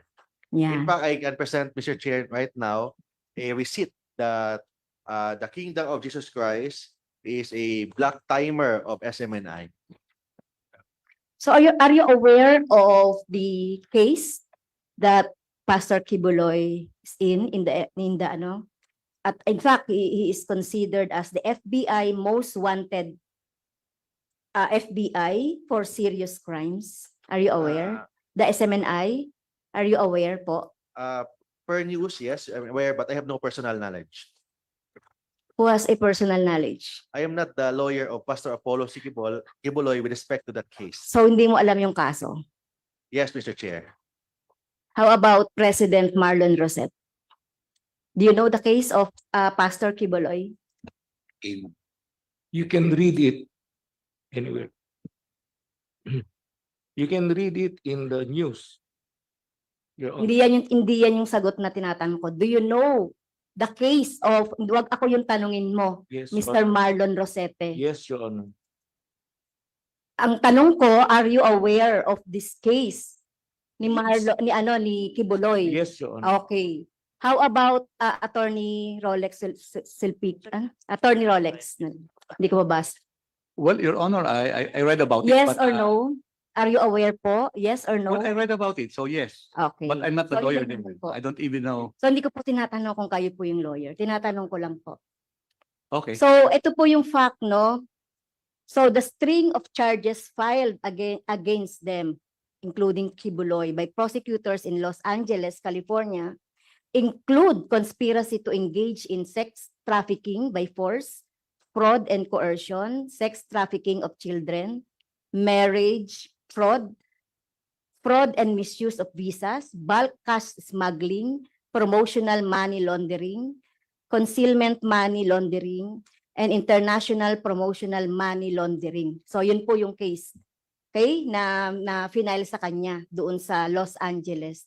So with this, Mr. Chair, maybe in the next meeting, I would like to we would like to invite the DOJ and the DFA as regards dito sa case. Kasi alam natin ang SMNI, dati sinasabi nila ang major stockholder nito ay, o dati rin stockholder ay si Kibuloy, na may kinalaman din ito doon sa franchise. Or may kinalaman ito sa ownership, Mr. Chair. So can we invite the DOJ and the DFA so that we can know the status of the case? Okay. So we will invite DOJ. Pastor Kibuloy. Thank you. DOJ and DFA. Yes, we will do that. Thank you. Okay. Kanina, Mr. Chair, sa SMNI pa rin, Mr. Celis mentioned that he discussed with SMNI's editorial board. So, ang ibig sabihin, sa anuman pong pinapakita nila or nilalabas nila dun sa program nila, ay alam po ito ng editorial board. Kasi sinabi kanina ni Mr. Celis na kinoconsult niya daw yung editorial board. Tama po ba yon? Sino po ba yung editorial board dito, Mr. Chair? Wala po dito, Your Honor. Kasi yun ang sinabi kanina ni Mr. Celis. Celis mentioned that he discussed with SMNI editorial board yung sinabi niya kanina, no, na information. So that implies alam ng SMNI yung content ng program. Tama po ba? After po nung nangyari po. After. Okay. Ay, after na rin nangyari, sa kinonsult yung editorial board. Doon po namin nalaman. Kasi hindi nga po, Your Honor, makontrol. Kasi hindi namin masabihan kung anong itanong, anong sabihin, kasi nasa live na po sila.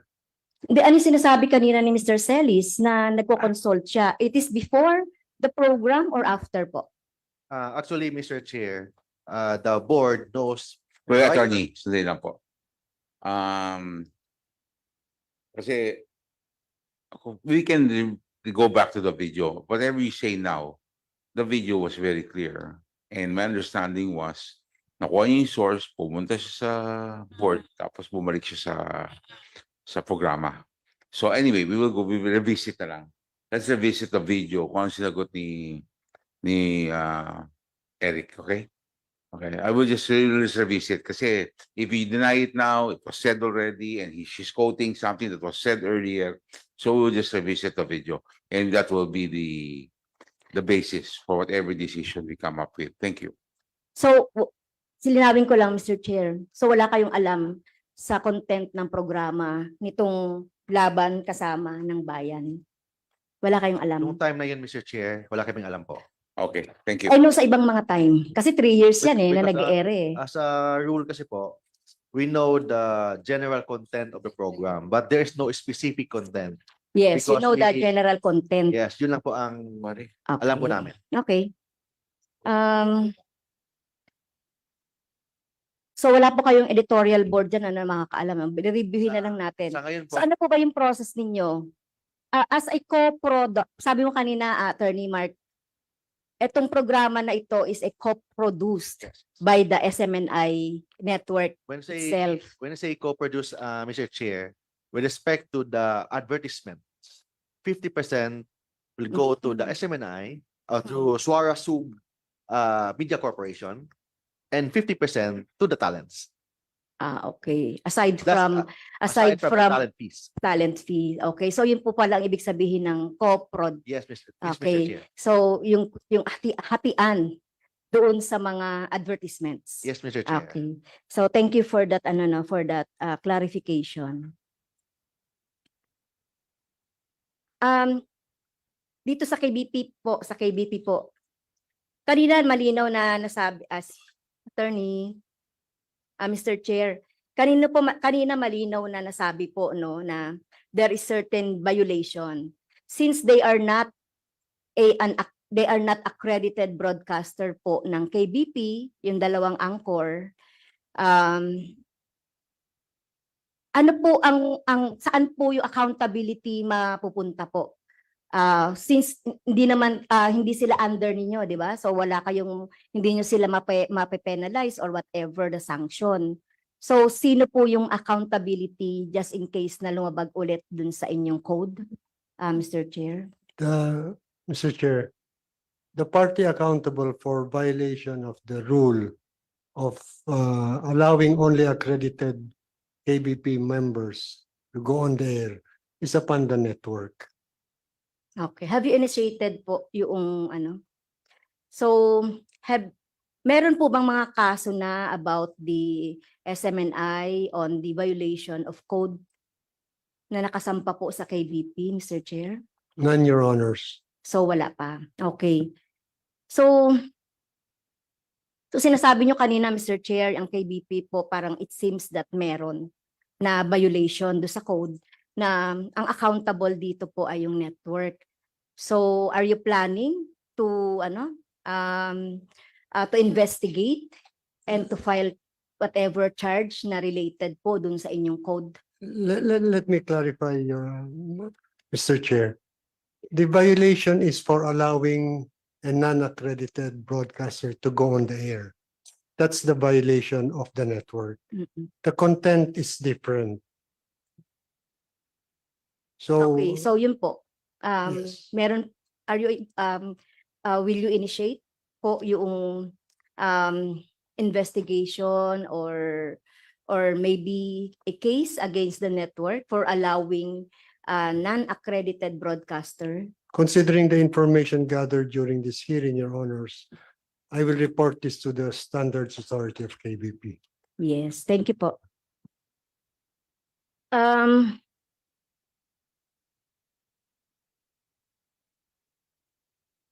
Nakalagay po kasi dito, Mr. Chair, doon sa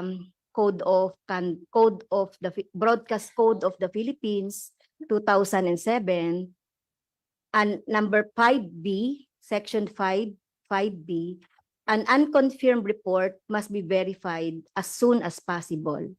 If an unconfirmed report is found to be false, an announcement saying so must be made.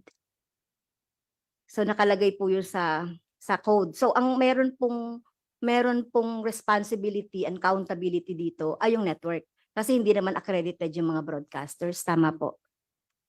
As a rule, the content in any broadcast, as a rule, is the responsibility of the network. So, yan, iniimbestigahan na nga po kung ano yung nangyari. Okay. Sige, isa pang tanong. Doon po sa may doon po sa so in the matter of being broadcast, for example po, if a matter of being broadcast is a is a threat or death threat, halimbawa, ano po yung responsibility po doon ng, ano po yung responsibility po doon ng network? Mr. Chair, I'm sorry I could not grasp the question ko. But if I, in the context of the subject matter of this hearing, I believe you're referring to the alleged death threat made by Yeah, so it's PRRD. included in the resolution, Mr. Chair. Yes, Your Honor. Well, that's the responsibility of the guest. The network. The guest. There should be a distinction between a live broadcast and a recorded broadcast. Mhm. Mainly because in a live broadcast, you cannot stop the broadcast while it's being made. Whereas in a recorded broadcast, you have the opportunity to edit out the content before it is aired. So my understanding is the broadcast was live. And therefore, the network's responsibility is mitigated by that fact. We have had cases in the KBP where the content in question was a live broadcast. And because it is live, the responsibility of the network was mitigated. Without saying, of course, that the broadcaster is not responsible. The network is responsible? Are you saying that? No, no, Mr. the Mr. responsibility Chair, of the is network is mitigated by the fact that it is live, Mhm. as distinguished from a material which is recorded, where the network had the opportunity to edit out the content or the content before being aired. Okay.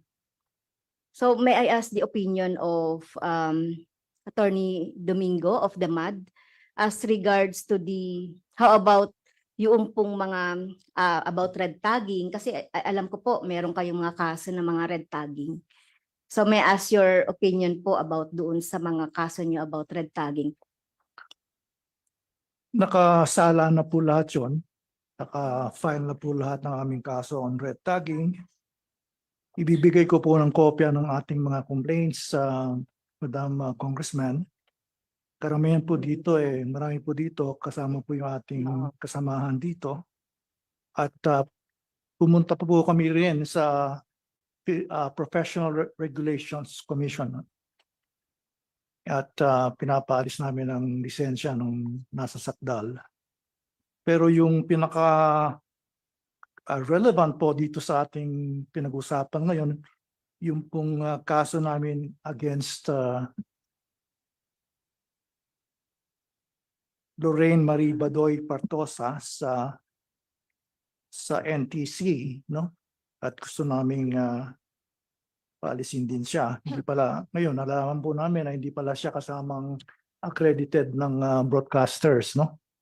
So hindi po namin alam kung pwede rin po namin bigyan siya ng accusation sa Broadcasters Code violation. But ang isa pang question natin dito, sila Kibuloy ba at saka si dating Presidente Duterte accredited din bang broadcaster? Ayan, darating po ako dyan. Darating po ako dyan, attorney, yung tanong na yan. Pero yung po lahat na tinanong niyo po, marami po ito, no? 4 po kanina nasabi ko at 5, pati kasama na po kay Atom Arroyo na aming na-file ng MAD, no? Against the 2 persons here in front of me. So yung pong pinaka-latest. Of course, yung great threat na complaint na kami rin ng humahawak, nakabinbin na po yan sa Fiscal's Office ng Quezon City. At sa December 4 po, magkakaroon po ng preliminary investigation at December 11. So continuing po itong aming advocacy at kami ay nakaakbang kami at kami willing to help the congressional committees to be able to craft the legislation in aid of legislation po itong ating hearing. We're willing to come up with our own position and we will provide the necessary papers for that, Mr. Chair. Thank you, attorney. Balik po ako sa KBP. As regards po doon sa live or recorded, Kasi sabi nyo, parang walang control po yung network kapag ito po ay live. Eh kung ito po ay in-upload sa mga Facebook, sa mga official Twitter or Facebook na network. Kasi ang SMNI, meron silang Facebook, meron silang Twitter. Pero yung content na yon ng merong laman ng grave threat ay nandoon pa rin. Even if itong dalawang broadcaster na to o yung black timer na ito ay hindi naman sila, I mean, siyempre hindi sabi ng network, hindi nila control. Eh kung ito po ay yung threat na ito ay inakyat pa sa sa Facebook, in-upload pa. So ano po yung masasabi niyo doon, Mr. Chair? Mr. Chair, can I dissect the question if you allow me? Yeah, okay. One is the responsibility of a guest in a program. The guest is not a broadcaster. He's not under the authority of the KBP, nor the network. So the guest can be liable for such things as libel, threat, etc., but not in the context of the code of KBP. If the person who makes the threat is an anchor, then the responsibility is the anchor's responsibility, and possibly the networks for allowing it if it were recorded. Now, in the case of uploaded content, as distinguished from live streaming content, uploaded content is considered recorded material. And therefore, it is upon the person uploading to edit it in order to conform to community standards or the law, as the case may be. In streaming, live streaming, the control is limited because as similar to a live broadcast, you have no control of what the person, particularly the guest, will answer. In the case of the alleged threat of the former president, the material is not content for which the network is responsible for, because that is what the anchor said. In fact, that is news as far as the network is concerned. As to the persons alluded to or against whom the threat was directed, that's a different matter.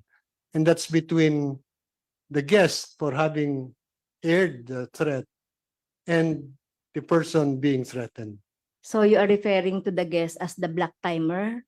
In the case of, yun nga yung nasa isang resolution dito, in this resolution po, si President Duterte at saka si Kibuloy as black timer doon sa program na yon, nagikan sa masa para sa masa. So walang responsibility ang network. Kung merong pagmumura, kung merong threat o merong mga obscene na mga words, wala pong responsibility dahil sinasabi niyo po, hindi sila accredited broadcaster, hindi rin sila anchor.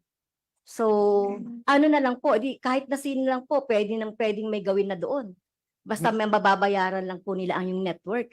Pwede nang magmura. Pero yung sinasabi niyo yung code para sa mga broadcaster. So, ano naman po yung responsibility ng network doon? Doon sa mga black timer na mga nagmumura or nagsasalita ng hindi naman maganda or yun po Mr. Chair. Mr. Chair, I don't know in what capacity the former president was airing in the station.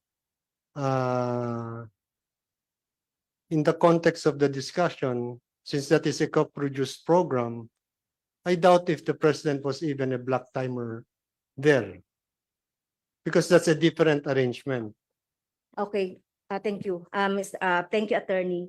Tanong ko na lang sa SMNI. So, ano po yung laban, yung gikan sa masa para sa masa? Ano po yan? Black timer po ba yun? Or Yes, Mr. Chair. It's a black yes. timer. So, bumili sila ng oras. Yes, Mr. So, Chair. black timer po. Attorney. In a block time arrangement, basically the network, the block timer is the party responsible for the content. The network, however, can immediately after the fact, deal with the matter of the broadcast of the block timer. And in fact, if it is in violation of the code, it can be a ground for terminating the block time arrangement. Okay. Okay. Thank you. Dun po nalinawan ako doon. How about MTRCB, Mr. Chair? So ano po ba yung role ng MTRCB? Kasi I know recently meron kayong sinuspend na isang show dahil sa mga lewd na or merong bastos na salita ba or whatever sa isang noontime show. So ano po ba yung responsibility ng MTRCB as regards to yung, di ba, meron kayong nakalagay doon for general public, for 13 and above, na ganon. So, yung pong naging programa, ito yung nasa resolution na kung saan pinagbantaan ako nung dating presidente, kasama si Kibuloy as black timers. May ginawa ba kayo dito, MTRCB? Ano yung ginawa nyo rito? Just for, before MTRCB will answer, I just would like to be clear. Kanina sinabi nyo hindi kayo black timer. Ngayon black timer na kayo. Ano ba? Kasi talent yan eh. As a matter, you were sanctioning your talent. Actually, Mr. Chair, So that could have been a black time. We asked that earlier. Why the change of your position? no, Mr. Chair, yung gikan sa masa para sa masa is a black timer. But yung laban kasama ng bayan is a co-prod. That's different programs, Mr. Chair. Okay, thank you. So she was referring to a different Yes. Different program, Thank you. Mr. MTRCB, ano po yung ginawa niyo po doon sa Yeah. sa program or ano ba yung ginawa niyo doon? Your Honor. Yeah. We responded to the complaints and we called the parties over for to hear their side also for a hearing and to adjudicate on this matter.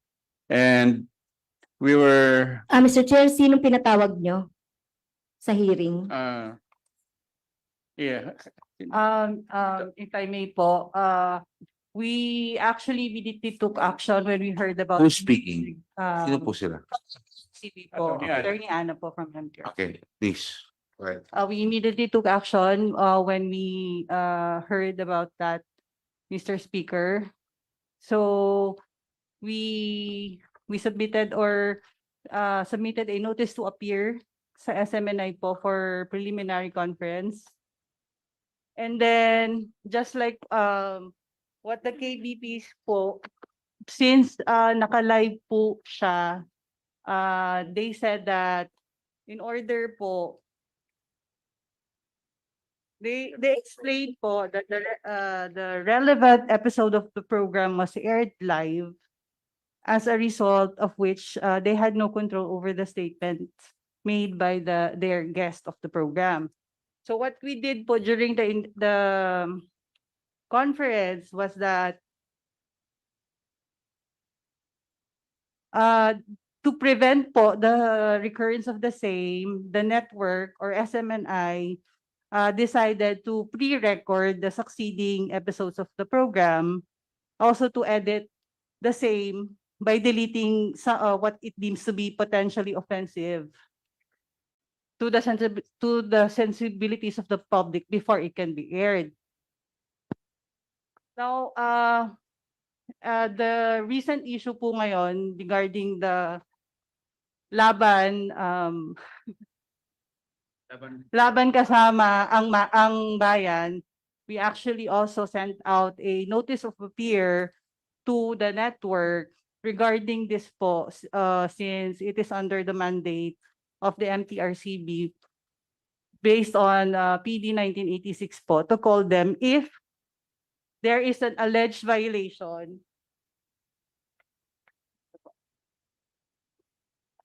under Section 3C of our PD po.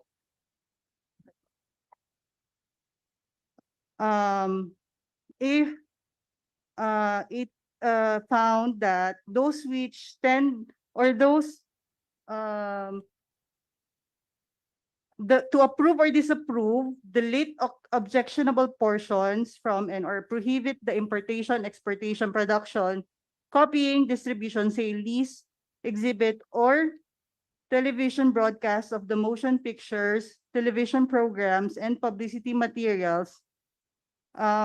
In the judgment of the board, applying contemporary Filipino cultural value as a standard are objectionable for being immoral, indecent, contrary to law and or good customs, injurious to the prestige of the Republic of the Philippines or its people, or with a dangerous tendency to encourage the commission of violence or of a wrong or crime, such as but not limited to the second subparagraph 2, those which tend to undermine the faith and confidence of the people in their government and or duly constituted authorities. Subparagraph 6, those which are libelous or defamatory to the good name and reputation of any person, whether living or dead. So we have scheduled we scheduled a hearing under the Hearing and Adjudication Committee scheduled this Thursday po at 1:30 p.m. in the afternoon. December 2nd. Linawin ko lang, Mr. Chair. So ano yung tinutukoy nating program dito? Kasi ang tinatanong ko kanina, yung gikan sa masa para sa masa. So ito yung black timer ninyo, si dating Presidente Marcos at saka si Pastor Kibuloy. Ay, sorry, dating Presidente Duterte at saka si Pastor Kibuloy. So, stand corrected, Mr. Chair. Yeah. So, ang sabi nyo kanina, nagkaroon kayo ng parang kumbaga preliminary. And you will have your hearing by? For the gikan sa masa, para sa masa po, we already had our preliminary conference. We already resolved that issue, ma'am. For the second issue po, which is the Laban kasama bayan. kasama bayan. Ay, well, hindi ko tinatanong yun. Okay, ma'am. Yung gikan So, na lang tayo. Okay. Para sa So, can we have a copy of your resolution on that? Kasi, Mr. Chair, hindi lang nung October 11 sila nag-threat sa akin. Inulit pa yun eh. Sa isang program ng November. So napanood niyo rin po ba yung sumunod na threat din sa akin? Ma'am, Your Honor, please, the decision, your resolution namin, it was based on the October 10. Yeah, okay. Based on the We have October 10. There So I'm informing you, meron pa rin pong isang show, no, na tingin ko ay nag-threat ulit sa akin si former President Duterte.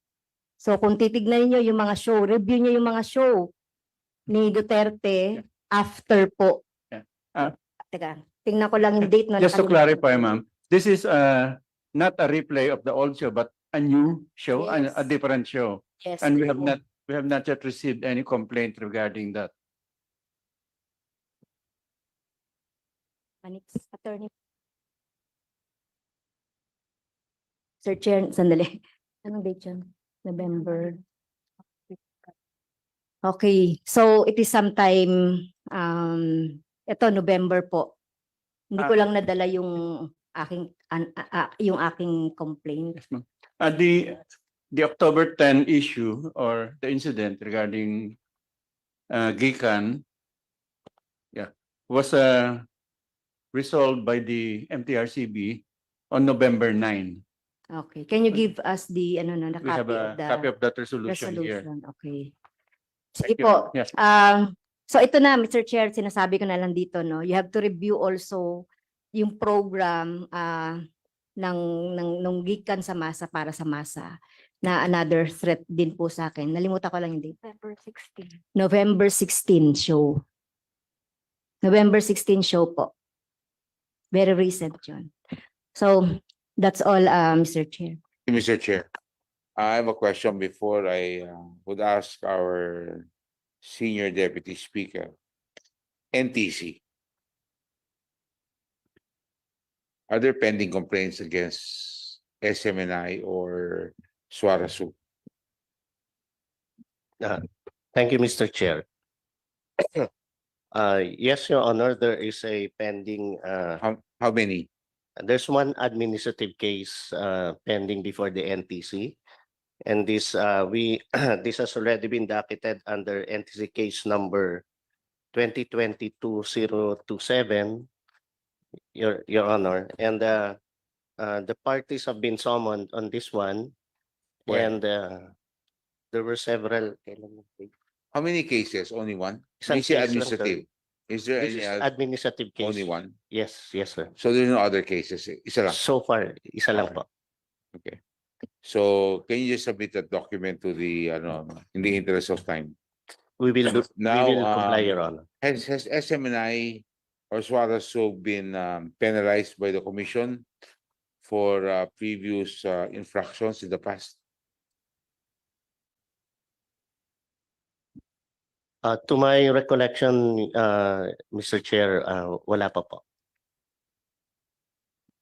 You heard of the cases. You've been here from the beginning. Yes, Do you think Mr. there's an Chair. infraction of the franchise? Well, in as much as basing on the discussions that have already that has progressed this afternoon, Mr. Chair, particularly on the with respect to section 4 of the RA on 11422, and in kind response to your query, Mr. Chair, the alleged acts seem to disregard the mandated responsibility to the public of the franchisee under its franchise 11422 regarding the dissemination of deliberately false information or willful representation to the detriment of the public interest. But nevertheless, Your Honor, since this is a Act 11422 is a franchise congressional act of Congress, the NTC defers to the wisdom of the Congress to determine such violations if indeed it establishes that there were violations on this particular provision. But Mr. Chair. that's right. My question was, is your answer to affirmative? That there were infractions There appears to be infractions, Mr. Chair, of on certain Section 4. provisions of the franchise, particularly the reference provision on section 4 on the responsibility of the franchisee not to use the station or its facilities for the dissemination of willful or false information. Thank you Mr. very Chair. much.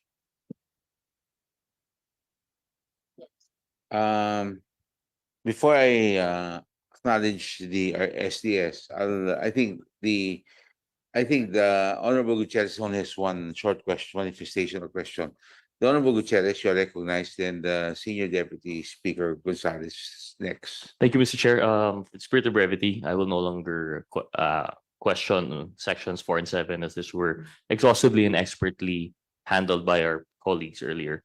Mr. Chair, just wanted to ask, building on the interpellation of Congressman Pimentel, so reportorial requirements, I believe only 2023, 22, 21, 20 were submitted. Do we not have 2019 GIS? All were submitted, Mr. Chair. All were submitted. Do you have documents to prove that 2019 was No. We can submit it, Mr. Chair. Well, yun yung tanong nga po, no? So 2019 was not submitted. Because it was the franchise was approved August of 2019. And under the law, annually. So 2019 to 2020. So 2019, pero wala po kayong GIS noong 2019? Ano? May we Yeah, request yeah. for GIS noong 2019? Yes, yes. Okay. Thank you. Mr. Chair, may we ask, yung Corporation Seoul that was mentioned earlier, what date was this incorporated? I would like to ask the COMSEC, do you have to submit the 2019 considering that that's coming in from the old franchise which is granted by Congress? So 2019 should still be submitted, correct? Okay, we will check that record now. Thank you. So the start of the year is 2020. From 2019 to 2020, we submit that reportorial requirement. We comply that reportorial requirement. Then 2020 to 21, another reportorial. 21 to 22, then 22 to 23. Correct, correct. Mr. Chair, regardless. I mean, it's still 2020, 21, 22, 23. But 2019 is the question. Because there should have been a submission in 2019 too. 2019 to 2020. Mr. Chair, just GIS 2019. No, 2020 is the calendar year of 2020, 21, 2018, 2017. Huwag nating So 2020, I'm talking of the operations of 2019. You should have submitted. That should have been submitted. Is that been It submitted? was submitted, Mr. Chair. Huh? It Yun was lang. submitted already. Okay, can you please show that? Thank you. Well, in either case, we can further listen. So, Mr. Chair, going back to the question, yung date ng corporation sold natin. Kailan to? 2020.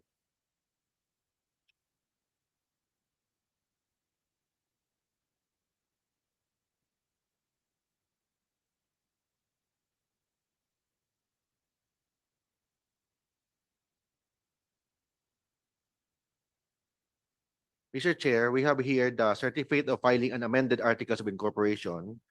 The date is January of 2023, Mr. Chair. I'm sorry? Mr. Chair, my question is what date na incorporate yung corporation soul? Yung executive pastor, etc. etc. Kailan po yun na-incorporate?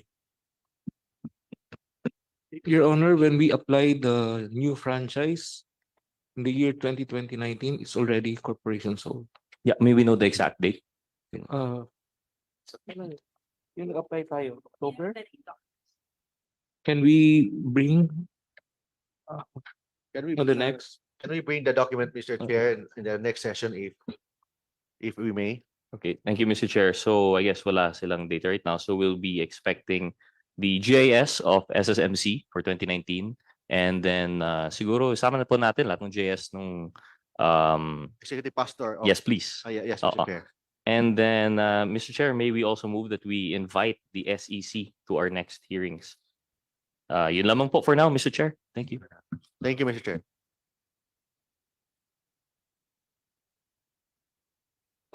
Don Gonzalez is recognized. Thank you, Mr. Chairman, to our resource persons, my dear colleagues. Well, kanina pa po ako nakikinig, medyo kanina ko pa tinitingnan tong figure na to. Yung ginastos ni Speaker is 4.3 million pesos. Tapos 35 million sa Congress and staff. Napakalaking discrepancy kasi nung 1.8 billion to 2 billion na narinig ko kay Rick. Kay Rick, ang tanong kanina ni Kong JJ, sabi mo, tiga saan ba yung source? Dalawang Congress yan, isang lower house at saka isang upper house. Definitely, hindi yan from lower house. Sabi niyo po, sa Senado siya, di ba? Yes, Your Honor, yes. Pwede niyo bang sabihin kung tiga saan yung staff na yon? Sa technical staff po siya, staff po siya ng isang senador, o basta empleyado siya ng gobyerno na tiga Senado? To satisfy po the minimum requirement of giving doon po sa nang sagot sa tanong ni Senior Deputy Speaker Gonzales, government employee po siya, nasa Senate, and upon consultation po sa ilang mga provision na tinitingnan ko dito sa batas that will cover the protection of the source of every journalist or reporter. Senior Deputy Speaker, sir, may I respectfully refer that I will refer to the SOTO Law Protection or the Republic Act number 53. As I researched it from the internet, that there is an existing law that covers precisely and particularly the right of the source to be protected as covered in this kind of particular law na tinatawag po na SOTO law. So with due respect sa kay Senior Deputy Speaker at sa committee bang ito, Congressman Gonzales, sir, may I defer may answer na Siya po ay hanggang doon lang, empleyado po ito sa Senado currently. Tama po kayo, Mr. Chairman, kay Eric. Pero regarding this Republic Act 6713, na the Code of Conduct and Ethical Standards for public officials and employees, specifically Section 4, Paragraph C. So babasahin ko lang po on the record, Mr. Chairman, that the Code of Conduct and Ethics Standard for public officials and employees, Section 4, that is C, justness and sincerity, public officials and employees shall remain true to the people at all times. They must act with justness and sincerity and shall not discriminate against anyone, especially the poor and the underprivileged, Mr. Chairman. They shall at all times respect the rights of others and shall refrain from doing acts contrary to the law, good morals, good customs, public policy, public order, public safety, and public interest. They shall not dispense or extend undue favor on account of their office to their relatives, whether by consanguinity in affinity, except with respect to appointments of such relatives to positions considered strictly confidential, or as members of the personal staff whose terms are coterminous with theirs, Mr. Chairman. So ito po yung aking ibig sabihin, Mr. Chairman, ka Eric, at alam na po natin yon, at this is unfair to our fellow citizen. Kaya itong Republic Act 6713 is a covenant between government employees and the people that we serve. After all, it is to them that we owe our office. If you do not tell us the identity of the source, the employee is deceiving the people he is serving. Kay Eric, hindi ba ang namesake ng inyong palabas ay para sa bayan? Tulungan niyo po kami. Tulungan natin ang bayan para malaman po ang katotohanan. Maraming salamat po, Mr. Chairman. Mr. Chairman, may I briefly respond to that kind of assertion being prodded by the good deputy speaker? Kailangan ko po na sagot. Sagot, yeah. Okay, sir. Tama po. I agree to that, sir. That is precisely Senior Deputy Leader, sir, Congressman Gonzales, Mr. Chairman, Congressman Suarez, and the rest of the committee. Kaya po kami araw-araw ay naglalahad ng katotohanan tungkol sa existence of infiltration of the government by the real enemies of the state, pretending to be part of the government. I agree with that kind of provision on ethical conduct and professional conduct of government employees so that our government will be protected. But in this particular sense of the reference source that I am referring to, I think the more primordial interest of providing that information which had been verified today na hindi tumutugma sa katotohanan ng datos mula sa Kongreso is already established. And pangalawa, malinaw po na yung kanyang intent is to ask questions. So without malice on our part sa Laban Kasamang Bayan, we provided the question. And again, ulitin ko sa tanong kagina ni Congressman Suarez, do we take responsibility for that inadvertence and failure to conduct proper vetting of the source and the information? Yes po, ulitin namin yan. And if kailangan po ulitin dito sa komitibang ito, ang paghingi po ng pag-unawa, Congressman Gonzales, sir, at Mr. Chairman, tungkol dito sa pangyayari na yan na nasaktan ang integridad ni Speaker Martin Romualdez at ng institusyon ng Kongreso dahil sa ganitong pangyayari, I take full responsibility in behalf of the program anchor and in my personal capacity and even from the station to take responsibility that this is a hard lessons learned na pwedeng makuryente at mapasok tayo kapag hindi nagkaroon ng tinatawag na pag-observe ng due diligence, prudence, and propriety in the source verification. And I'm happy to note with that kind of assertion of the Senior Deputy Speaker. Thank you, Mr. Chairman, because this is a public interest. That's why I'm asking you po, Mr. Chairman, Eric, kung ito po, sagutin nyo lang po kung pwede. Ito ba Secretariat staff or Senate staff? Yun lang po, para at least alam po namin. Para at least ano na po ako.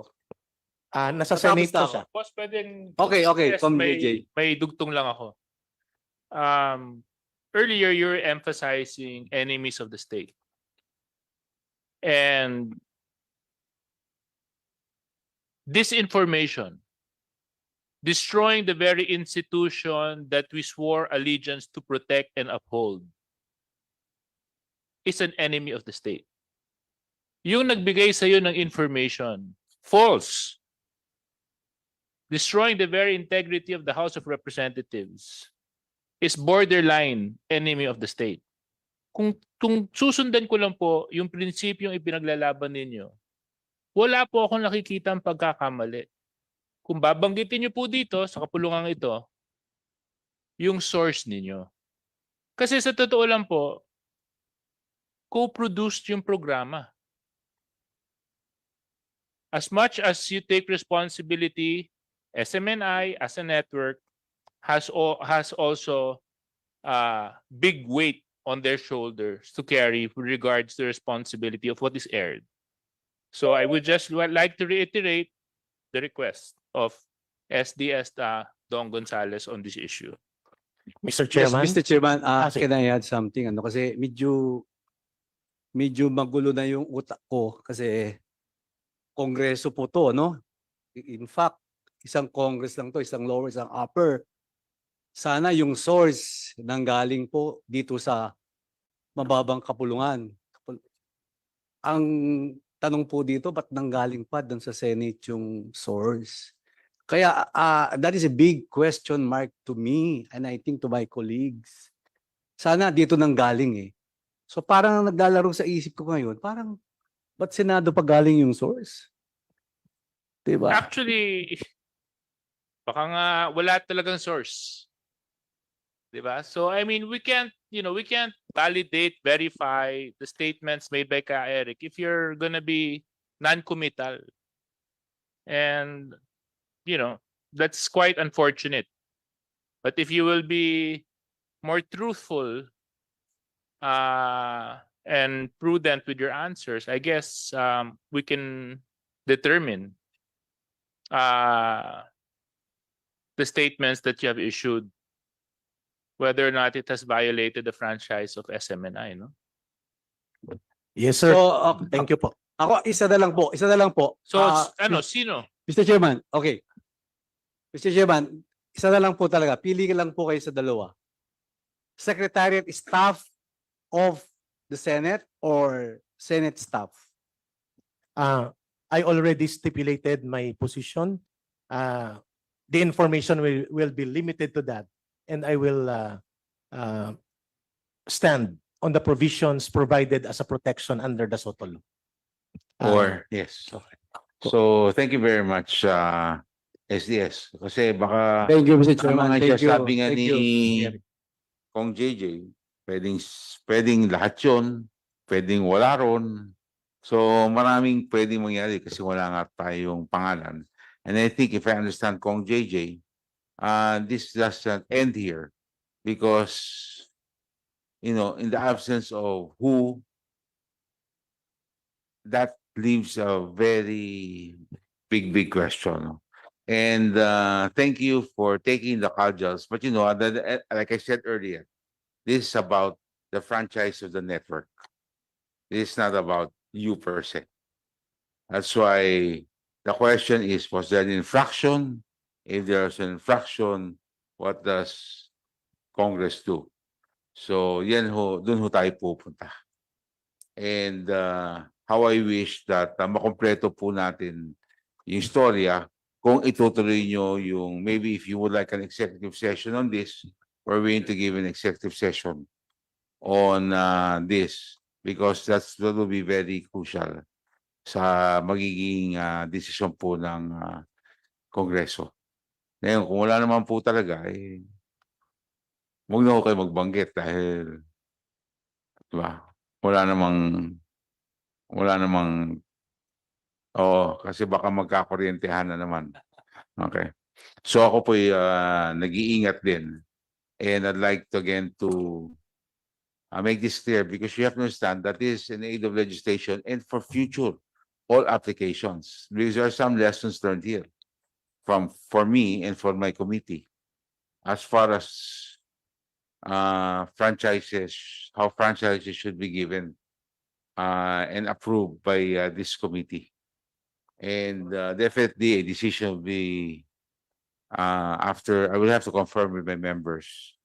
And we will call for another hearing tentatively next week. So please, I suggest, prepare those documents because if those documents are not yet here, then we will be going around again and uulit-ulitin lang natin itong hearing na to and we will have to come up with the decisions very, very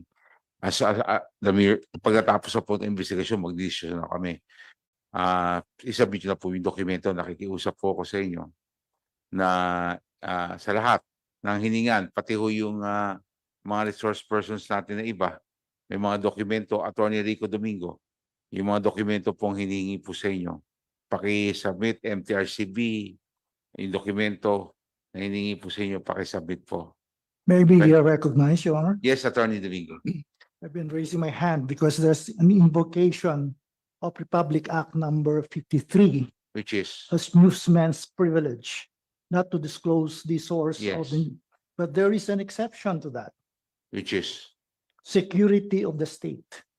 I teach that in law school. So if you can relate that you should demand the disclosure of the identity of that person in the interests of the security of the state, then you can hold that person accountable for it. Thank you very much. And that's why you'll be invited again next hearing. Okay? Wala pa po tayong, hindi pa po tapos to. So you will get your notices. We're tentatively going to set this on Tuesday. Magsiguraduhin ko lang po na yung kwarto ho natin. Pero this is tentatively set on Tuesday. No?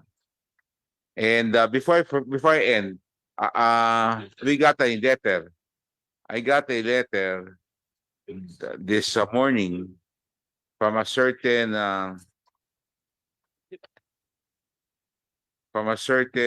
Luis Birogo.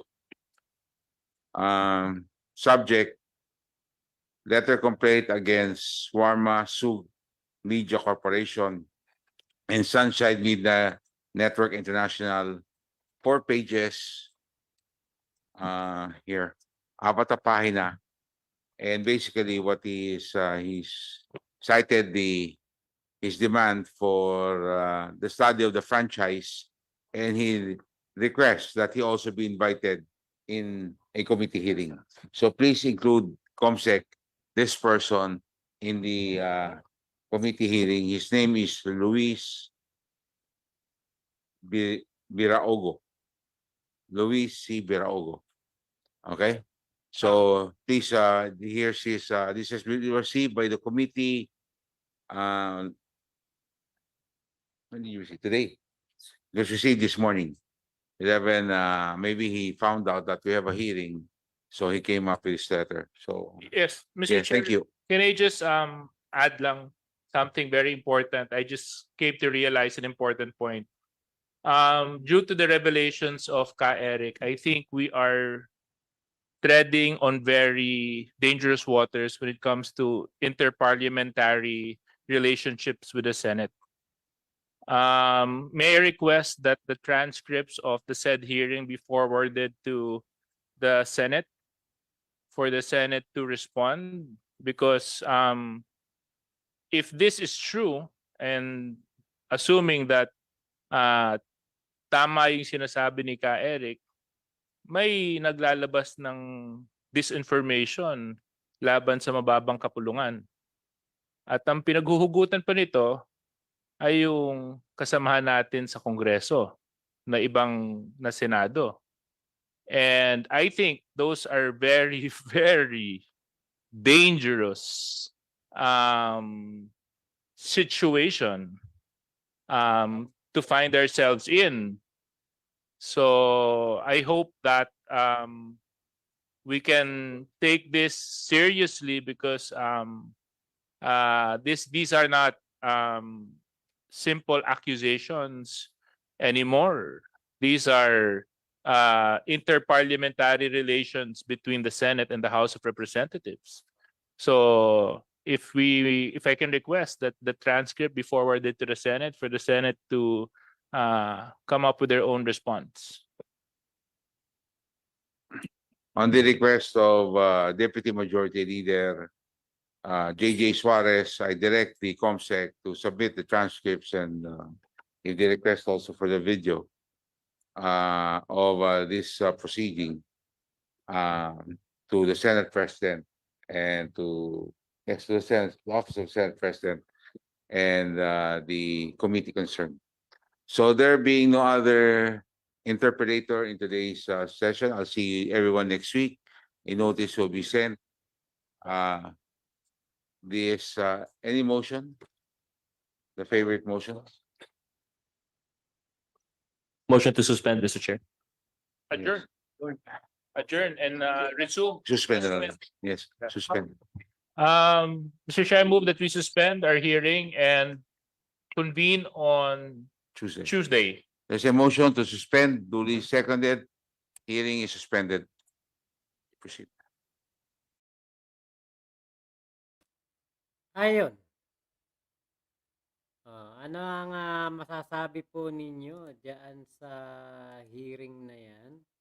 At ano ang tingin nyo na posibleng mangyari dito sa SMNI? Kasi ito pa lang sila Badoy, si dating Yusek Badoy at si Ka Eric Celis ay hindi po pala sila sakop ng kapisanan ng broadcaster ng Pilipinas.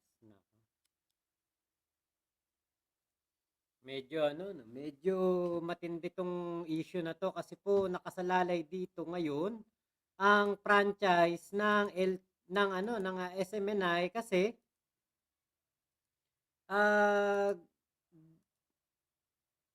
yun ang parang lalong nagpatindi Hindi sakop ng KBP yung dalawa. Parang vlogger lang sila doon, black timer.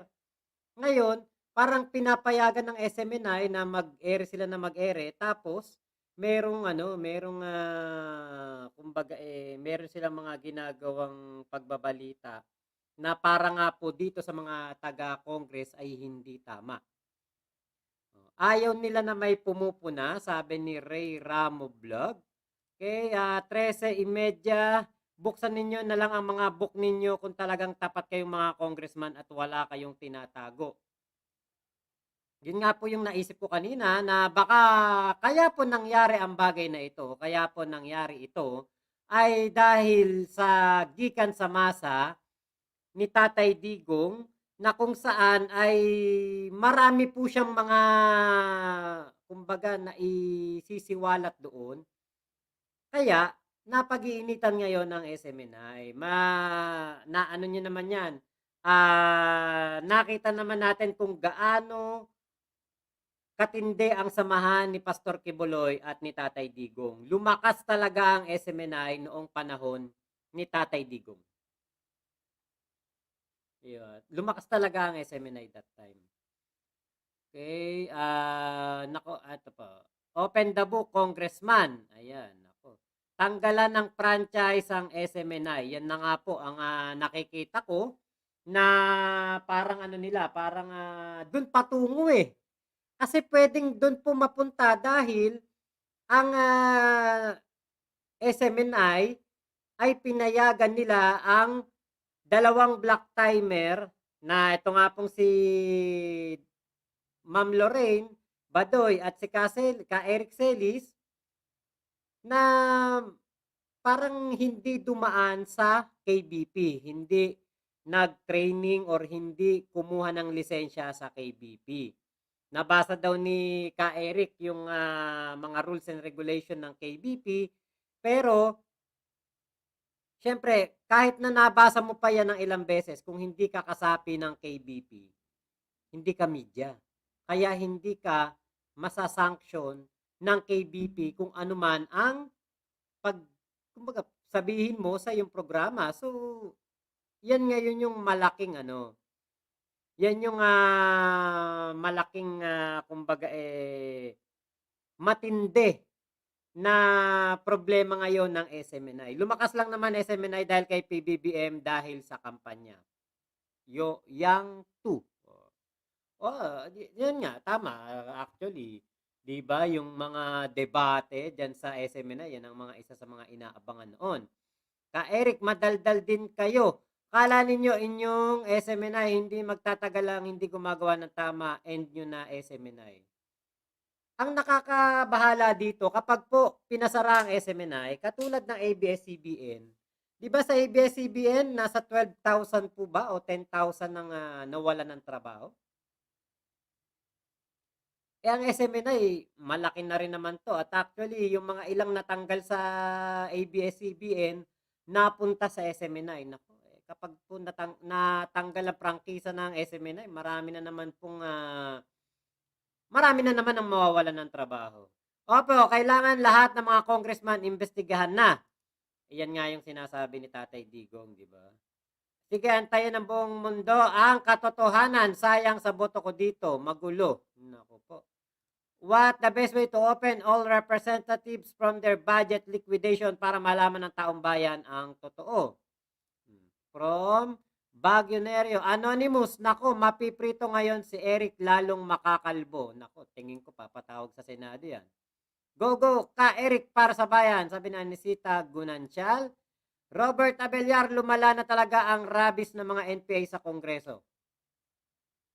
Yan nga po ang isa sa mga panawagan kanina ng mga nagko-comment sa atin na sana daw po imbestigahan si Representative Raul Manuel na ibinuking ng isang dati yatang kadre na etong si Representative Raul Manuel ay nagre-recruit daw po ng NPA doon sa UP.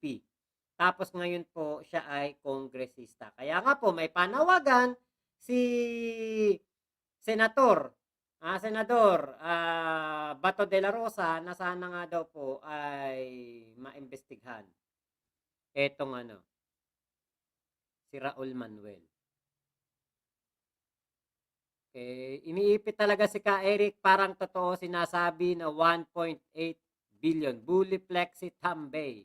Sabi ni Bullyplex, nako, inaasahan ko nga baka ma-cite of contempt si Ka Eric, buti na lang hindi. Diba? Buti na lang hindi na-cite of contempt si Ka Eric. Okay, para malaman ang source ni Ka Eric, dapat iakyat sa Senate. Yun ang nakikita kong susunod na mangyayari. Sus Mariosep, naku po. Di lalo na pag umakyat sa Senate, kasi di ba naalala ninyo, nagkaroon po ng issue sa Senate nung lumabas or nag-leak ang mga pinag-usapan sa isang meeting, executive meeting, o hindi ko na alala kung ano yung tawag sa meeting na yon. Executive meeting yata, na bilang lang ang mga taong nandoon, tapos nag-leak yung information patungkol sa confidential funds ni Inday Sara. Ngayon, heto na naman, meron na namang taga-Senate na nagli-leak kay Ka Eric Celis. So parang alam niyo po, ito ang mahirap.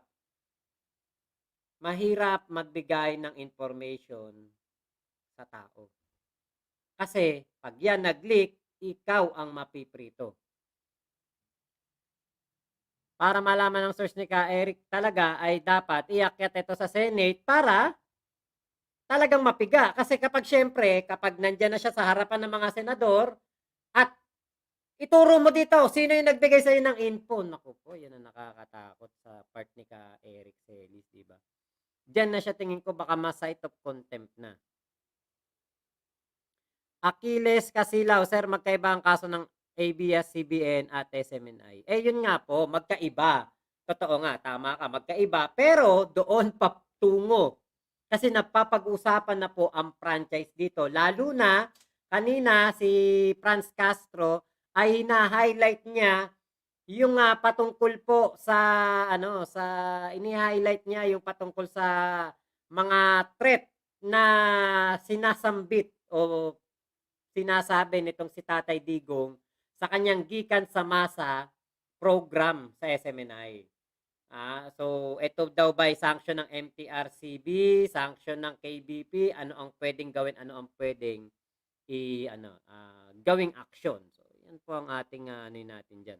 Salamat po sa mga nanood kanina, umabot tayo ng 1,800 viewers dito po sa YouTube at sa Facebook po ay umabot ng 10. Meron din po akong Facebook page, Mac Pablo at Team Kuling. Meron din akong Team Kuling, Mac Pablo, akin po 'yon. Akin po yung mga FB page na 'yon. Meron din tayong Mac News. Ayan, Mami Chupi, shoutout po. Ayan, hello po, shoutout sa ating mga ka-Iskonians. Sa mga tropa pips natin sa Iskonian community, nakita ko sila dito mga nagko-comment kanina. Kuya KTB, Kuya Machem Melendres, ayan, kay Ate Eliaw, Ate Emeline Ebona, Kuya Ate Cor Salcedo, ayan, shoutout kila Maring Presi Sablawan, kay Yorme Esco Moreno, paring Yorme, shoutout. Nasa SNA threat issue, just wait the ruling o si pinabitan. Yun nga po eh. Alam nyo, kanina napansin ko si Franz Castro, parang gigil talaga siya dito kay Ka Eric Celis kasi syempre, di ba, puro NPA. Yan ang laging bukang bibig ni Ka Eric Celis diyan sa kanilang programa. Kaya yan ang naging niya.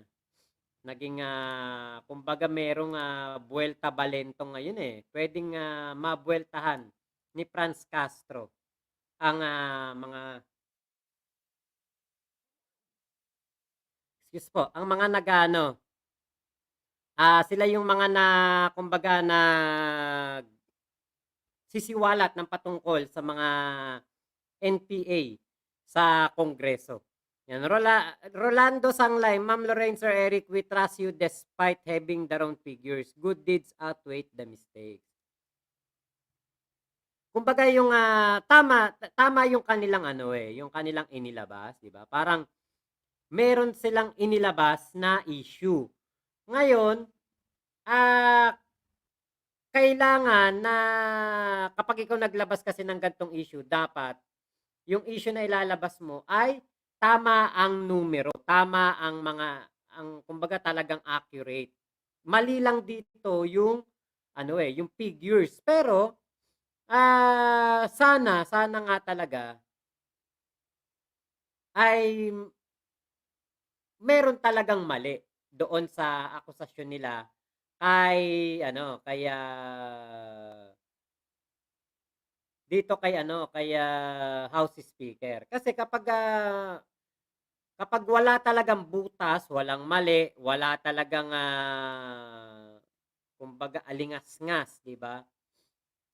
Yun ang masaklap kasi pwede talagang mabalikan etong sila Badoy at ka Eric Celis, Lorraine Badoy, di ba? Pwede silang mabalikan talaga ng netong mga kongresista.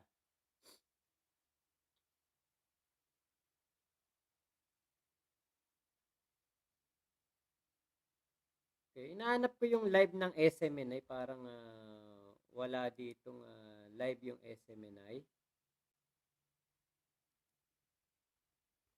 SMNI. Kasi meron ako nakita kanina, sasagutin daw yung ng SMNI.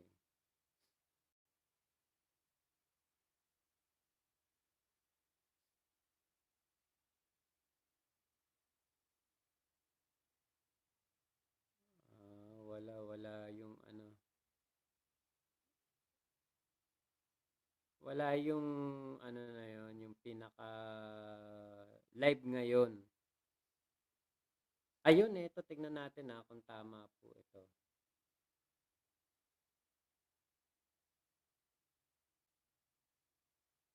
At ano, Your notices, we're tentatively balita na lang pala talaga to na ano. Oy, Kuya Jose, shoutout Kasalanan din kasi ni Ka Eric. Bakit naman kasi hindi mo na binerify kung totoo ang source niya bago niya i-ere? Yun ang hindi po na-verify nitong si Ka Eric Celis. Doon siya nasunog.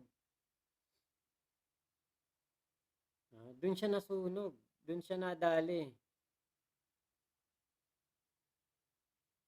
Doon po nagkaroon ng problema. Hindi po niliwanag muna. O dapat 'di ba syempre dapat ang information mo tama, accurate kasi syempre Sinabi mo, kasi ikaw ay pinagkakatiwalaan ng ng mga Pilipino. So inaasahan ng mga manonood mo accurate ang iyong ilalabas na numero. Kasi very critical 'yun kasi po alam niyo po kung bakit. Critical 'yun dahil ang kanilang tinatalakay ay House Speaker. Hindi lang basta konsehal ng bayan o konsehal ng barangay. House Speaker. Mukhang magkakalaban ng Senate at Congress. Ngayon, naiipit ang prangkisa nila at ang dalawang source ni Ka Eric kung meron mang source. Naku po, yan, ako. Dapat talaga merong lumabas na source si Ka Eric kasi contempt siya, makokontempt siya dyan ng Kongreso. I would rather support Ka Eric rather than Franz Castor, sabi ni Josepino Bitana. Huwag magtiwala sa dating kadre. Magkakaiba po ang natin mga opinion nyo po, pero alam nyo po, isa lang naman ang gusto natin dito. Wala naman tayo ibang hinangad dito, kundi lumabas ang katotohanan. Kung merong anomalya, sana may magbayad doon sa anomalya. At kung wala naman, kung merong ito'y purong paninira lamang, sana meron ding maparusahan sa nagawang paninira. Yun lang yun. Diba? Tama, Kuya Jose, mukhang magkakalaban ng Senate at Congress kasi taga-Senate daw yung nagbigay ng information. Ewan ko kung katanggap-tanggap yung sinabi kanina ni Ka Eric na ang tinutukoy daw niya ay yung patungkol doon sa sa taga Senado daw, hindi daw taga lower court. Yan. So, yun lamang po. Nako, salamat po sa pagsama nyo sa akin dito sa live na ito. Kita-kits po ulit tayo sa mga susunod po natin na live. Shoutout kay Insan Jomar. Yan, shoutout sa iyo nakita ko siya kanina nanonood diyan. Insan Jomar, shoutout. At sa mga nasa FB, Jota Ben, G Kaunga, Jeo Ilyege, Yen Jeo Liege, yan. Yen Serbieza, Jairail, Gomez Gerbolingo, MJ De La Cruz, Gadbal Bicabs at Salde Kalahan from FB naman. Shoutout po. Revoking the franchise of SMNI due to wrong figure is too harsh. Lawmakers should not onion skin. Nobody's perfect. Yes. Sabi nga ng kanina ng isa sa mga nagsasalita for SMNI, parang yung yata yun, yung abogado. May mga level of level ng mga violation yan. Hindi naman porke nagkamali lang doon sa ganoong kumbaga numero, 'di ba? Yun na yan. Titirahin na nila kaagad, 'di ba? Kumbaga nagkamali lang yun doon sa figures. Pero 'di ba, dahil nga si Ka Eric Celis naman yung nagkamali lang, sana 'di ba, sila lang ang parusahan at 'wag naman ng SMNI. Sayang kumbaga kawawa po yung mga nagtatrabaho sa SMNI. Isa lang naman ang tanong, tama ba ang source ni Ka Eric sa Senate? Sablay ang Pets TV. Nako, sablay nga yung nangyaring naibigay na info kasi nasa 4 million lang ba or 3.4 million lang, around million lang, hindi billion. Kasi yung 1.8 billion, napakalaking halaga nun, Sus Mariosep. 1.8 billion na sa travel expenses, Mariosep, napakalaki po nun. Diba? So, yun po, ako po magpapaalam na sa inyo at salamat po sa inyong pagsama. Live natin naman ang susunod na Senate hearing. Hindi ko sure kung meron po bukas. Kung meron man, ilalive natin bukas. Samahan niyo po ako sa mga susunod pa na live dito at magbigayan po tayo ng mga opinion, idea at ano tayo, kumbaga sama-sama tayo na maghanap ng katotohanan dito sa mga issue ng bayan. So, yun lamang po. Maraming salamat. Ingat po kayong lahat. Nasan mang panig po kayo ng mundo. Ingat po kayo at kumain po kayo ng tama. Huwag kayong magpapagutom kasi po kapag po kayo nagpagutom, minsan po ang utak natin hindi gumagana. Minsan po ang ating kaisipan ay hindi nagpa-function ng maayos, 'di ba? Kaya 'di ba, baka yung nagbigay ng source na 'yon kay ka Eric Celis is 1.8 million lang pala ang ang kanyang ita-type. Na-type niya 1.8 billion. Pwedeng palusot 'yun na 1.8 M lang 'yun Napindot ko pala B. AM lang dapat yan. Di ba? Pwedeng malusot yun, Sana nanonood dito yung source ni Ka Eric. Ang tanong, tama ba ang source ni Ka Eric? Pala totoo, di matabunan ka ng buhok sa kasinungalingan nyo. Pag walang matibay na evidence, mahirap i-broadcast. Alam naman ni Ka Eric yan. Tama. Kailangan dyan papers, sana. Papers from Commission on Audit. Yun ang pinaka-importante na na papeles sana diyan kung nailabas yan. So, yun lamang po. Salamat. Bye-bye. Mama chup chup. Love you. God bless us all, Pilipinas. God first. Thank you po. Salamat po.